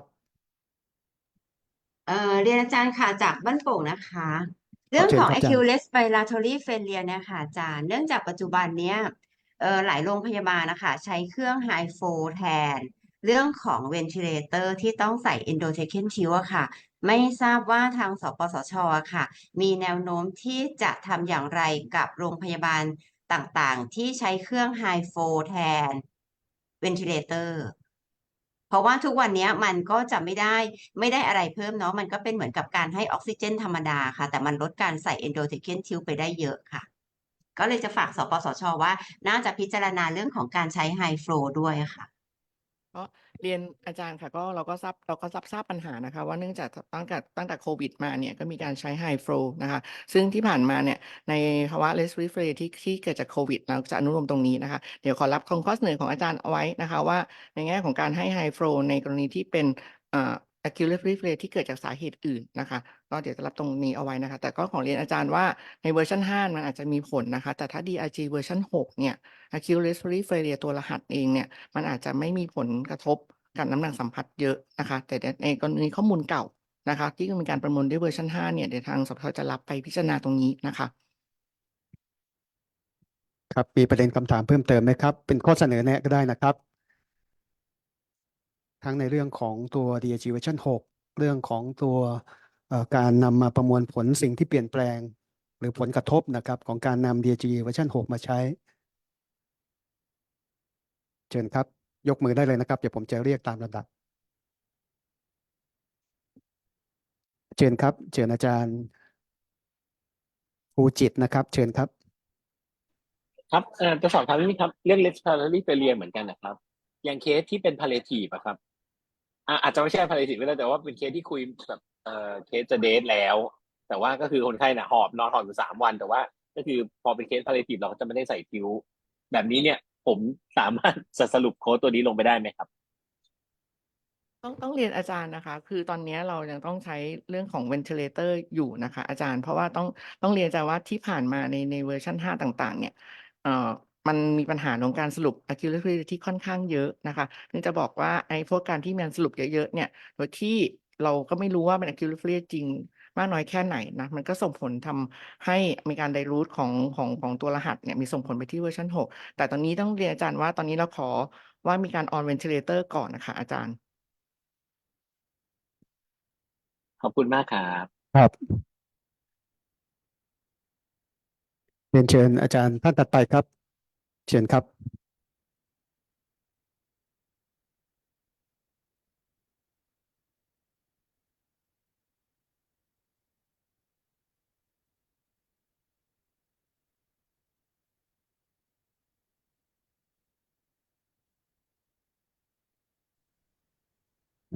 สำหรับคำถามที่อยู่ในแชทนะครับทางทีมงานกำลังจะเริ่ม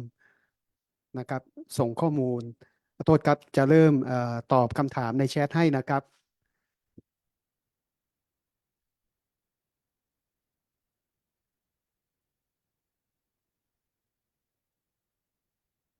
ครับมีบางประเด็นอาจารย์ท่านอาจารย์กฤติยาศรีประเสริฐนะครับ ท่าน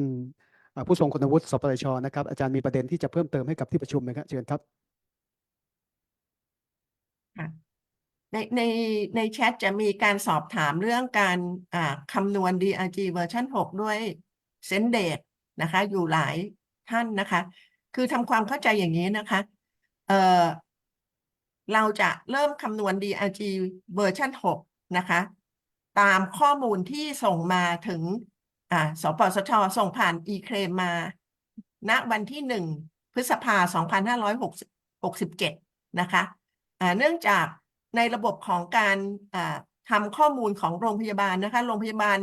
อาจจะมีการดูแลคนไข้ตั้งแต่ปีที่แล้วนะคะแต่เพิ่งจะเอามาส่งณตอนนี้นะคะการที่จะต้องย้อนไป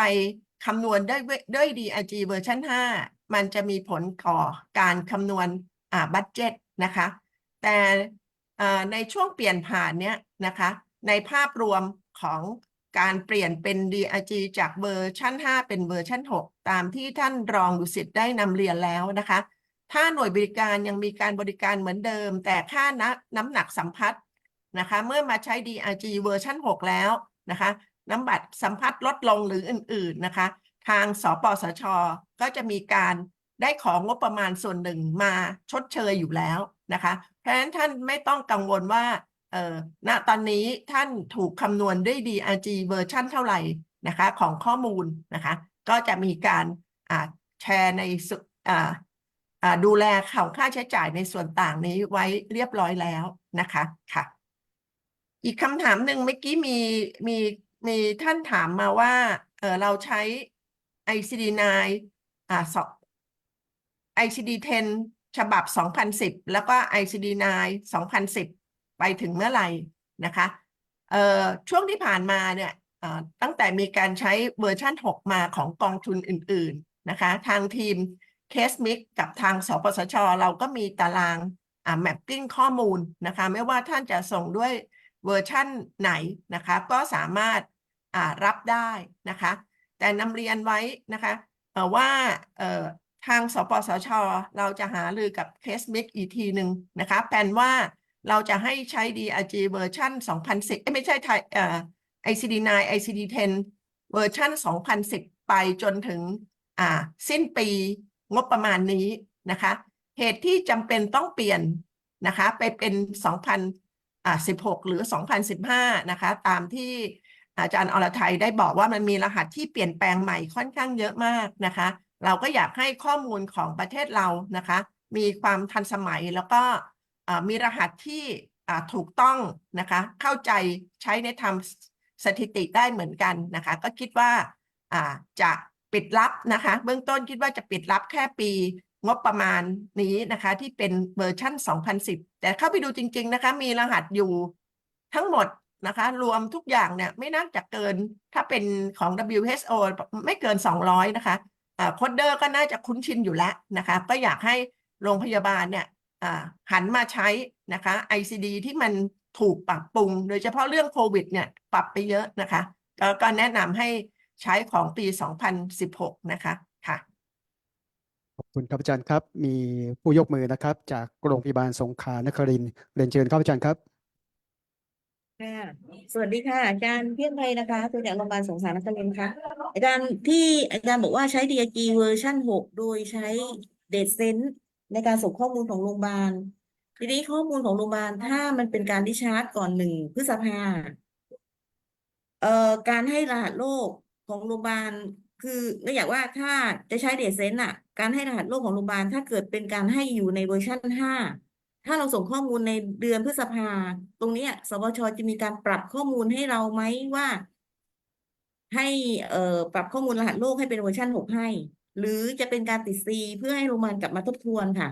ปรับ เพราะ ให้ ที่ เลย การใช้ ค่ะ เดทเซนส์แบบเนี้ยมันกลายว่ามันมีโอกาสที่โรงพยาบาลจะผิดพลาดในเรื่องของการให้รหัสโรคคนละเวอร์ชันกันนะคะอาจารย์ ระบบมีแมปปิ้งให้แล้วนะคะโรงพยาบาลไม่ต้องเปลี่ยนนะคะก็สามารถใช้แมปปิ้งอันนี้เรามีแมปปิ้งตั้งแต่มี ICD เวอร์ชัน6DRG เวอร์ชัน6กันอยู่แล้วค่ะแมปให้เลยนะคะค่ะอ๋องั้นก็แสดงว่าโรงพยาบาลก็ส่งเป็นเวอร์ชัน5ไปก็ได้ แต่สบช.จะไปแมปปิ้งให้เอง ค่ะ ถูกไหมคะอาจารย์ ค่ะ ถ้าโรงพยาบาลพร้อมแล้วเนี่ยแนะนำให้ใช้ของปี2016เลยนะคะจะได้ข้อมูลที่ทันสมัย แต่ถ้าช่วงเปลี่ยนผ่านเนี่ยไม่เป็นไรจะแมปให้เลยค่ะ คือมันน่าจะเป็นช่วงเปลี่ยนผ่านค่ะอาจารย์ เพราะว่าเนื่องจากว่าคนไข้มันริชาร์จในเดือนเมษาแบบเนี้ยค่ะ การให้รหัสโรคหัตถการอ่ะเขาอาจจะให้เป็นเวอร์ชัน5ไปก่อนแล้ว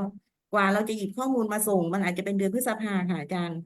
เพราะฉะนั้นแน่ๆว่ามันจะมีข้อมูลบางส่วนที่จะเป็นของเวอร์ชัน5แต่ถ้าสบช.บอกว่าจะไปแมปปิ้งให้เป็นเวอร์ชัน6อันนี้ก็ไม่ถือว่าไม่ได้เป็นข้อกังวลแล้วค่ะอาจารย์ถ้าแบบนั้นค่ะขอบคุณมากค่ะอาจารย์ค่ะ ครับขอบคุณครับขอบคุณคุณอภัยนะครับที่มีคำถามถัดไปครับเรียนเชิญท่านอาจารย์ณชชานะครับเชิญครับอาจารย์ยกมือลงแล้วนะครับมีท่านอื่นจะสอบถามไหมครับเชิญขอ เชิญเลย โท ครั ษ บ ค่ะ ขอโทษค่ะ เมื่อกี้ปิดไมค์อยู่ค่ะ เรียนเชิญครับอาจารย์ แพทย์หญิงณัชชา ปิ่นเจริญนะคะ จากราชวิทยาลัยรังสีแพทย์แห่งประเทศไทยนะคะ พอดีมีเรื่องประเด็นสอบถามค่ะ เกี่ยวกับตัวเรื่องของค่ายาลิปิโอดอลในการรักษามะเร็งตับด้วยวิธี TACE อะค่ะ ซึ่งยาตัวเนี้ยเดิมใช้มาเป็น20 ปีแล้วค่ะ แต่ว่าเดิมไม่ได้ถูกบรรจุอยู่ในบัญชียาหลักทำให้มีปัญหาในการเบิกค่ายาบางโรงพยาบาลก็เก็บส่วนเกินจากผู้ป่วยบางโรงพยาบาลก็แอบสอบเข้าไปใน DRG ตรงนี้มันก็ทำให้เป็นมาตรฐานที่ไม่เท่าเทียมกันอยู่อะค่ะแต่ว่าเพิ่งประกาศให้เบิกได้อยู่ในบัญชียาหลักบัญชีงอเมื่อประมาณเดือนมีนาคมที่ผ่านมานะคะทีนี้ตรงนี้ค่ะเลยอยากสอบถามทางสรท.ค่ะว่าค่ายาตัวนี้ค่ะจะถูกคำนวณเข้าไปในการคิด DRG ของผู้ป่วยหรือเปล่าเพราะเท่าที่สืบค้นดูตอนนี้ค่ะค่า Assess RDW หลังจากคูณตัวคูณแล้วเนี่ยทาง Admission เนี่ยเบิกได้ประมาณ 30,000 บาทในผู้ป่วย30 บาทที่ใช้เวอร์ชั่นปัจจุบันนะคะแล้วก็ถ้าเป็นข้าราชการของกรมบัญชีกลางเนี่ยสามารถเบิกได้ประมาณ 46,000 บาทในเวอร์ชั่นปัจจุบันที่ใช้อยู่ทีนี้ค่ายาเองเนี่ยค่ะมันก็ประมาณ 13,000-14,000 แล้วอะค่ะเพราะฉะนั้นจะเห็นว่าค่ายาตัวเดียวเนี่ยก็แทบจะประมาณ1 ใน 3 1 ใน 4ของค่า Admission ที่เบิกได้แล้วอะค่ะเมื่อสักครู่เห็นอาจารย์ชัยโรจน์อยู่ค่ะอาจารย์ค่ะเดี๋ยวอาจารย์ไปทางดร.อรไทยอาจารย์ถามทางเคสนี้เชิญค่ะอาจารย์ค่ะอาจารย์ณัชชาถามว่าค่ายาไอริปิโอดอลอะไรเนี่ยอยู่ใน DRG ด้วยหรือเปล่าใช่ค่ะคืออันนี้พอพูดถึง DRG เวอร์ชัน6นะครับค่ะอันนี้ DRG เวอร์ชัน6ก็จะใช้ข้อมูลประมาณปี60 61อะไรเนี่ยในการคำนวณนะฮะตอนนั้นดังนั้นมันจะก็เลยเราไม่ได้ตัดออกแล้วเราก็ไม่ได้ดูว่าเป็นยาตัวนี้เราตัดออกหรืออะไรเพราะฉะนั้นก็ขึ้นอยู่กับข้อมูลที่โรงพยาบาลนะฮะว่า ได้มีการบันทึกค่ายาตัวเนี้ยไว้ในค่ายาด้วยหรือเปล่า เดิมมัน ถ้าบันทึกก็มีครับ คือราคาที่เบิกได้ตอนเนี้ยนะคะอาจารย์ที่สืบค้นดูอะค่ะ มันแค่ประมาณ40,000 กว่าบาทเอง แค่ค่าหัตถการค่าสายสวน ค่ายาเคมีบำบัดก็คือดูแล้วไม่น่าจะรวมตัวยาลิปิโอดอร์เข้าไปด้วยอะค่ะอาจารย์ เอ่อคือ RW ก็ส่วนหนึ่งนะฮะคราวนี้เบิกได้นี่มันมีการคูณด้วยเบสเรทอะไรต่างๆอีก แล้วก็อย่างที่ผมบอกนะฮะคือว่าเราไม่ได้มีการตัดอะไรเป็นพิเศษสำหรับยาลิปิโอดอร์นี่ครับเพราะว่าถ้าเมื่อก่อนนี้มันเบิกไม่ได้เนี่ยมันไม่ได้ถูกตัดอยู่แล้ว ส่วนใหญ่ที่ตัดออกจากการคำนวณ RW ก็คือว่าไอ้พวกอุปกรณ์ไอ้วัตถุอุปกรณ์ที่เบิกได้แล้วก็ตัวใหญ่ๆราคาแพงๆเนี่ยเราตัดออกจากการคำนวณ RW ฮะอย่างอื่นไม่ได้ตัดครับ และอย่างนี้ในส่วนที่ถ้าสูตรเวอร์ชัน6 Adjust RDW ได้น้อยลงกว่าเวอร์ชัน5ในส่วนนี้ก็คือทางสปสช.ก็คือจะท็อปอัพมาให้หรือว่าอย่างไรนะคะอาจารย์เพราะตอนนี้เท่าที่เช็คดูของรายการ TACE เนี่ยนอกจากมีค่าลิปิโอดอร์แล้ว Adjust RDW ที่จะปรับไปใหม่ก็ลดลงด้วยเช่นกันค่ะ การท็อปอัพหรือเพิ่ม อันนี้เราไม่ได้ท็อปเป็นรายโรคนะคะอาจารย์เราท็อปเป็นรายหน่วยนะคะว่าโดยภาพรวมของหน่วยบริการนั้นนะคะเมื่อใช้ DRG เวอร์ชัน6แล้วมีผลกระทบนะคะมากกว่าได้การชดเชยน้อยกว่าเวอร์ชัน5เราจะท็อปอัพเป็นภาพรวมของหน่วยบริการค่ะอาจารย์ค่ะ อาจารย์ณัชชาได้คำตอบแล้วนะครับ ค่ะขอบคุณมากค่ะ ครับถัดไปครับขอเรียนเชิญอาจารย์จากโรงพยาบาลเพชรบูรณ์เชิญครับอาจารย์ครับ ครับโรงพยาบาลเพชรบูรณ์ขอเสนอครับใช้เวอร์ชัน6เนี่ยใช้เซนเดตอยากเสนอขอให้ใช้วันที่ดิชาร์จแทนครับเพราะเซนเดตเนี่ยเวอร์ชัน5กับเวอร์ชัน6มันมีผลต่างกันถูกไหมครับเพราะงั้นเนี่ยถ้าผมจะ select case ว่าไอ้เคสไหนเวอร์ชัน6ได้มากกว่าเนี่ยผมก็ยังไม่เคลมในเดือนนี้ไงผมไปรอเคลมเซนเดต1 พฤษภาคมเพราะงั้นผมว่าถ้าความเป็นธรรมเนี่ยควรจะใช้วันที่ดิชาร์จดีกว่านะครับก็ตัดคัดพอยต์วันดิชาร์จ1 พฤษภาคมใช้เวอร์ชัน6ครับขอบคุณครับเป็นข้อเสนอนะครับ เดี๋ยวทางเรารับไว้นะครับอาจารย์ครับจะได้ให้ทางอาจารย์ได้พิจารณากันนะครับ ถึงผลกระทบอย่างไรก็ตามครับสปช.เองก็จะได้มีการทำการซิมูเลตข้อมูลเปรียบเทียบข้อมูลเดิมครับอาจารย์เพื่อที่จะเปรียบเทียบดูว่าการประมวลผลด้วย DRG เวอร์ชัน5 DRG เวอร์ชัน6จากข้อมูลที่ให้บริการที่ผ่านมาเนี่ยมันมีผลกระทบอย่างไร ซึ่งท่านผู้บริหาร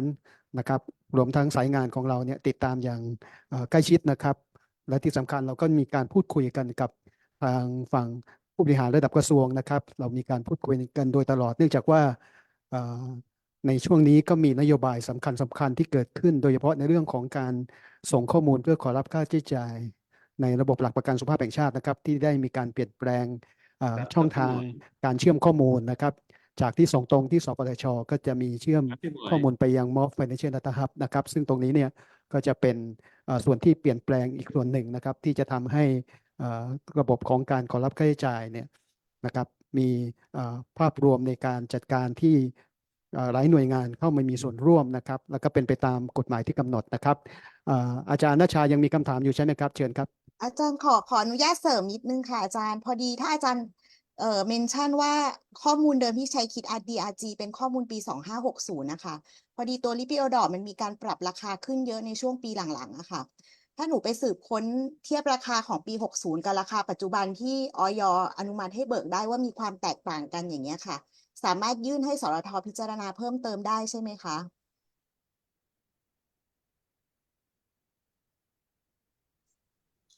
ผมคงต้องเป็นคนตอบนะฮะคืออย่างนี้ฮะอาจารย์ DRG แล้วก็ RW เนี่ยมันประกาศไปแล้วนะฮะประกาศไปแล้วเนี่ยมันก็แก้ไม่ได้เราถ้าเราคำนวณเนี่ยเราก็ต้องคำนวณทั้งหมดนะฮะเราไม่สามารถจะมาคำนวณเป็นเคสหรือว่าเป็นกรณีอย่างนี้ได้ค่ะอาจารย์ขอบคุณค่ะครับขอบคุณอาจารย์ชัยโรจน์นะครับอย่างไรก็ตามครับอาจารย์ครับข้อมูลที่อาจารย์ขอรับค่าใช้จ่ายมาหลังจากวันที่1 พฤษภาเป็นต้นไปนะครับก็จะมีการปรับตามมาตรฐานของ DRG เวอร์ชัน6นะครับ ซึ่งข้อมูลที่เข้ามาที่สปสชเนี่ยก็จะมีข้อมูลในส่วนของค่าใช้จ่ายในแต่ละรายการ โดยเฉพาะในยาบางตัวที่อาจารย์ว่านะครับ ก็จะมีการเก็บข้อมูลส่วนนี้เพื่อรวบรวมส่งให้กับทาง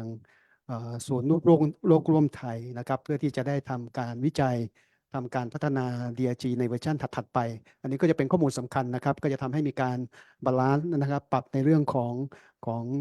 การใช้ทรัพยากรของแต่ละกลุ่มโรคอีกครั้งหนึ่งอย่างที่ท่านอาจารย์ชัยโรจน์ได้นำเรียนนะครับมีคำถามที่จะถามเพิ่มเติมไหมครับทั้งในส่วนของแชทยังมีประเด็นค้างไหมครับเรียนเชิญที่ประชุมเลยนะครับอาจารย์จะให้ข้อเสนอแนะก็ได้นะครับเชิญครับ อาจารย์นัชชายังยกมืออยู่นะครับ อาจารย์นัชชายังยกมือยังมีประเด็นอยู่ไหมครับ ขออภัย ครับ ค่ะ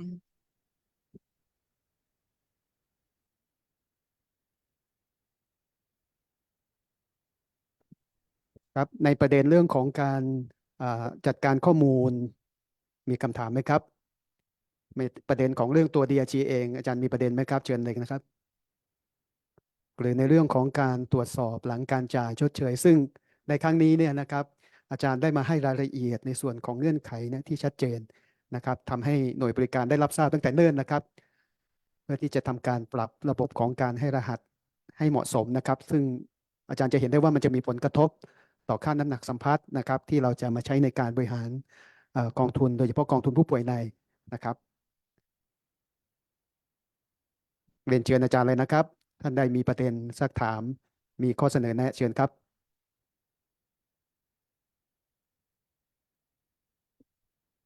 โรงพยาบาลสงขลานครินทร์เชิญครับค่ะจะสอบถามเรื่องการตัดวันนอนนานนะคะเพราะว่าพอดีเห็นในแชทมันมีหลายคนที่สอบถามเข้ามา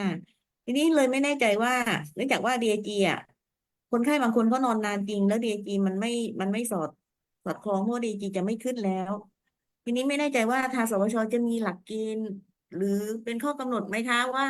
จะให้เราตัดนอนนานเนี่ยเกินกี่วันเหมือนกับของราชการ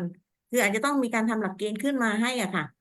เพราะว่าไม่งั้นคือโรงพยาบาลก็คนไข้ก็นอนแอดมิดยาวกันแบบนั้นโรงพยาบาลก็ไม่ได้รับเงินชดเชยที่มันเหมาะสมเข้ามานะคะ ก็อยากจะให้ทางสวชเนี่ยค่ะกำหนดหลักเกณฑ์ขึ้นมาเลยว่า เราจะตัดรีแอดมิดได้ในจำนวนกี่วัน อย่างเช่นของราชการอ่ะเขาก็จะมีหลักเกณฑ์อยู่แล้วว่าคือ270 วันสวชอาจจะล้อกับทางของราชการก็ได้เพราะราชการก็ใช้เวอร์ชัน6มานานแล้วเหมือนกันนะคะขอบคุณค่ะค่ะรับข้อเสนอของทางโรงพยาบาลสงขลานะคะ แต่ตอนนี้ คือในณปัจจุบันเนี่ยทางกองทุนUC ยังไม่ได้ประกาศการจะตัดวันนอนนะคะยังเป็นแอดมิดเดียวอยู่นะคะแต่เรามีระบบของ ORS นะคะคือ Outlier Reimbursement นะคะถ้าเคสที่นอนนานเกิน270 วันอย่างที่อาจารย์ยกตัวอย่างเนี่ยส่วนใหญ่เลยนะคะก็จะเข้าระบบการชดเชยด้วย ORS นะคะซึ่งเราเริ่มใช้ตั้งแต่ปีที่แล้วนะคะและตอนนี้ก็ให้ทางโรงพยาบาลเนี่ยส่งเอกสารนะคะเข้ามานะคะกรณีที่เข้าข่ายนอนนานนะคะจำเป็นต้อง reimburse ด้วยระบบ ORS นะคะเราก็จะจ่ายชดเชยด้วยระบบนี้แทนนะคะเหมือนกับกรมบัญชีกลางกับประกันสังคมนะคะค่ะอาจารย์แต่ ORS บางรายมันไม่เข้าข่ายเอาไลเออร์เลยค่ะอาจารย์มันก็จะไม่ได้การจ่ายชดเชยเข้ามาคือของราชการมันมีทั้งเอาไลเออร์แล้วก็ตัดวันนอน270 วันนะคะค่ะค่ะก็อยากให้อาจารย์รับข้อเสนอไปเพื่อจะไปดูว่ามันเหมาะสมหรือเปล่านะคะเพราะว่าโรงพยาบาลก็จะขาดทุนในกลุ่มพวกนี้เยอะบางคนอ่ะไม่เข้าข่ายเอาไลเออร์เลยอาจารย์แล้วมันยังจำเป็นที่จะต้องนอนอยู่นะคะคนไข้ก็ดิชาร์จไม่ได้ประมาณนี้ค่ะอาจารย์ขอบคุณมากค่ะอาจารย์ขอบคุณครับยังมีประเด็นซักถามอยู่ไหมครับ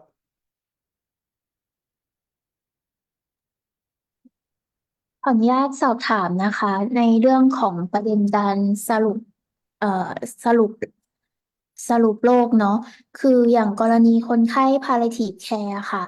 ที่เขา NR ไว้แต่ว่าคนไข้มี เลสเฟลอย่างเงี้ยค่ะ แพทย์จะยังสามารถสรุปในคอมพิเคทได้ไหมคะ เพราะว่าเห็นบอกว่าให้ยึดตามว่าต้อง on ventilator หรือว่าใส่ทิ้วแต่พอดีคนไข้ NR ไว้ค่ะ กรณีถ้าแพทย์สรุปลงไป ยังจะโดนเรียกออดิตอยู่ไหมเอ่ย ก็ขอ คือ อย่างที่ต ร อบบ กวน ต ส อ อ บบ ไป ถามหน่อยอะค่ะ อย่างที่ตอบไปเบื้องต้นนะจะตอบได้ อย่างที่ตอบไปเบื้องต้นนะคะ ก็มีอาจารย์ท่านหนึ่งถามแล้วเหมือนกันก็ต้องเรียนว่าในณตอนนี้นะคะ ก็หลักการเนี่ยตอนนี้ทางสปสชก็ยังยึดว่ายังต้องมีการใส่ respirator อยู่นะคะ ในกรณีที่จะเห็นว่าในกรณีที่เป็น palliative care ต่างๆ เนี่ยก็จะเห็นว่ามันเป็น supportive นะคะ เราไม่ได้ใช้ respirator เนาะการใช้ทรัพยากรต่างๆนี่คือโรคมันอาจจะมีเข้าข่ายเนาะแต่เพียงแต่ว่าการใช้ทรัพยากรนะคะมันเป็น palliative care นะคะ เราไม่ได้มีการใส่ respirator ณตอนนี้ก็คือต้องขอเรียนไว้ก่อนว่าอย่างนี้ยังไม่สามารถสรุปได้อะค่ะ เพราะว่ามันจะต้องสะท้อนเรื่องการใช้ทรัพยากรด้วยระดับหนึ่งด้วยอะค่ะ ขอบคุณค่ะ ครับ ยังมีประเด็นคำถามอยู่ไหมครับ ก็นำเรียนที่ประชุมนะครับว่าอันนี้เป็นเซสชันแรกนะครับที่เราจะได้พูดคุยกันในเรื่องของรายละเอียดการนำ DRG เวอร์ชัน6 มาใช้นะครับเรายังมีในเรื่องของการนำDRG เวอร์ชัน6 มาใช้กับกองทุนผู้ป่วยในนะครับซึ่งจะมีรายละเอียดพอสมควรนะครับโดยเฉพาะสำหรับหน่วยบริการในสังกัดกระทรวงสาธารณสุขนะครับที่มีการบริหารจัดการทั้งในระดับเขตก็ตามนะครับก็จะมีประเด็นเพิ่มเติมซึ่งหลังจากนี้นะครับก็จะมีการสื่อสารนำเรียนเพื่อซักซ้อมให้กับหน่วยบริการได้รับทราบนะครับถ้าที่ประชุมในครั้งนี้ยังไม่มีประเด็นอะไรเพิ่มเติมนะครับในโอกาสนี้ครับผมขอเรียนเชิญอาจารย์กฤติยาศรีประเสริฐท่านผู้ทรงคุณวุฒิสำนักงานหลักประกันสุขภาพแห่งชาติท่านได้กล่าวปิดการประชุมขอเรียนเชิญครับอาจารย์ครับค่ะก็เรียนท่านวิทยากรนะคะก็เรียนทางทีมของสรทนะคะแล้วก็เรียนผู้บริหารแล้วก็เจ้าหน้าที่ของหน่วยบริการในระบบหลักประกันสุขภาพทุกท่านนะคะวันนี้นะคะทางสปสชต้องขอบคุณทุกท่านนะคะที่เข้ามาร่วมรับฟังการเปลี่ยนแปลงนะคะอันนี้เป็นจุดเริ่มต้นนะคะที่เราจะปรับไปใช้ DRG เวอร์ชัน6นะคะให้เหมือนกันกับทุกกองทุนนะคะจะได้ทำให้หน่วยบริการนะคะไม่มีปัญหานะคะภาระเรื่องเกี่ยวกับการส่งเอกสารหลักฐานหรือให้รหัสต่างๆนะคะก็หวังว่าถ้าเรามีปัญหาหรืออะไรนะคะก็สามารถเสนอนะคะและแนะนำเข้ามานะคะในช่วงเปลี่ยนผ่านของปีงบประมาณ 2567 นะคะเดิมตั้งแต่แรกนี่เราทางบอร์ดเนี่ยได้อนุมัติให้ใช้ DRG เวอร์ชัน6นะคะตั้งแต่ต้นปีเพื่อจะไม่ให้เกิดปัญหาแต่เนื่องจากนะคะปีนี้เป็นปีพิเศษนะคะซึ่งงบประมาณของปี 2567 เพิ่งจะผ่านสภานะคะแล้วก็เราได้รับอนุมัติเงินนะคะมาเฉพาะช่วงครึ่งปีหลังนะคะก็จะเป็นช่วงเปลี่ยนผ่านกันนะคะที่จะพยายามก้าวไปด้วยกันนะคะค่ะแล้วก็การชี้แจงนะคะหลังจากที่เรารับฟังวันนี้แล้วยังมีปัญหาอุปสรรคหรือข้อเสนอต่างๆนะคะแล้วทางสปสช.ก็จะได้มีโอกาสชี้แจงกับทุกท่านอีกครั้งหนึ่งนะคะค่ะก็ขอบคุณทุกท่านนะคะที่เข้ามาร่วมรับฟังและให้ความเห็นครั้งนี้ค่ะสวัสดีนะคะขอปิดประชุมนะคะขอบคุณครับ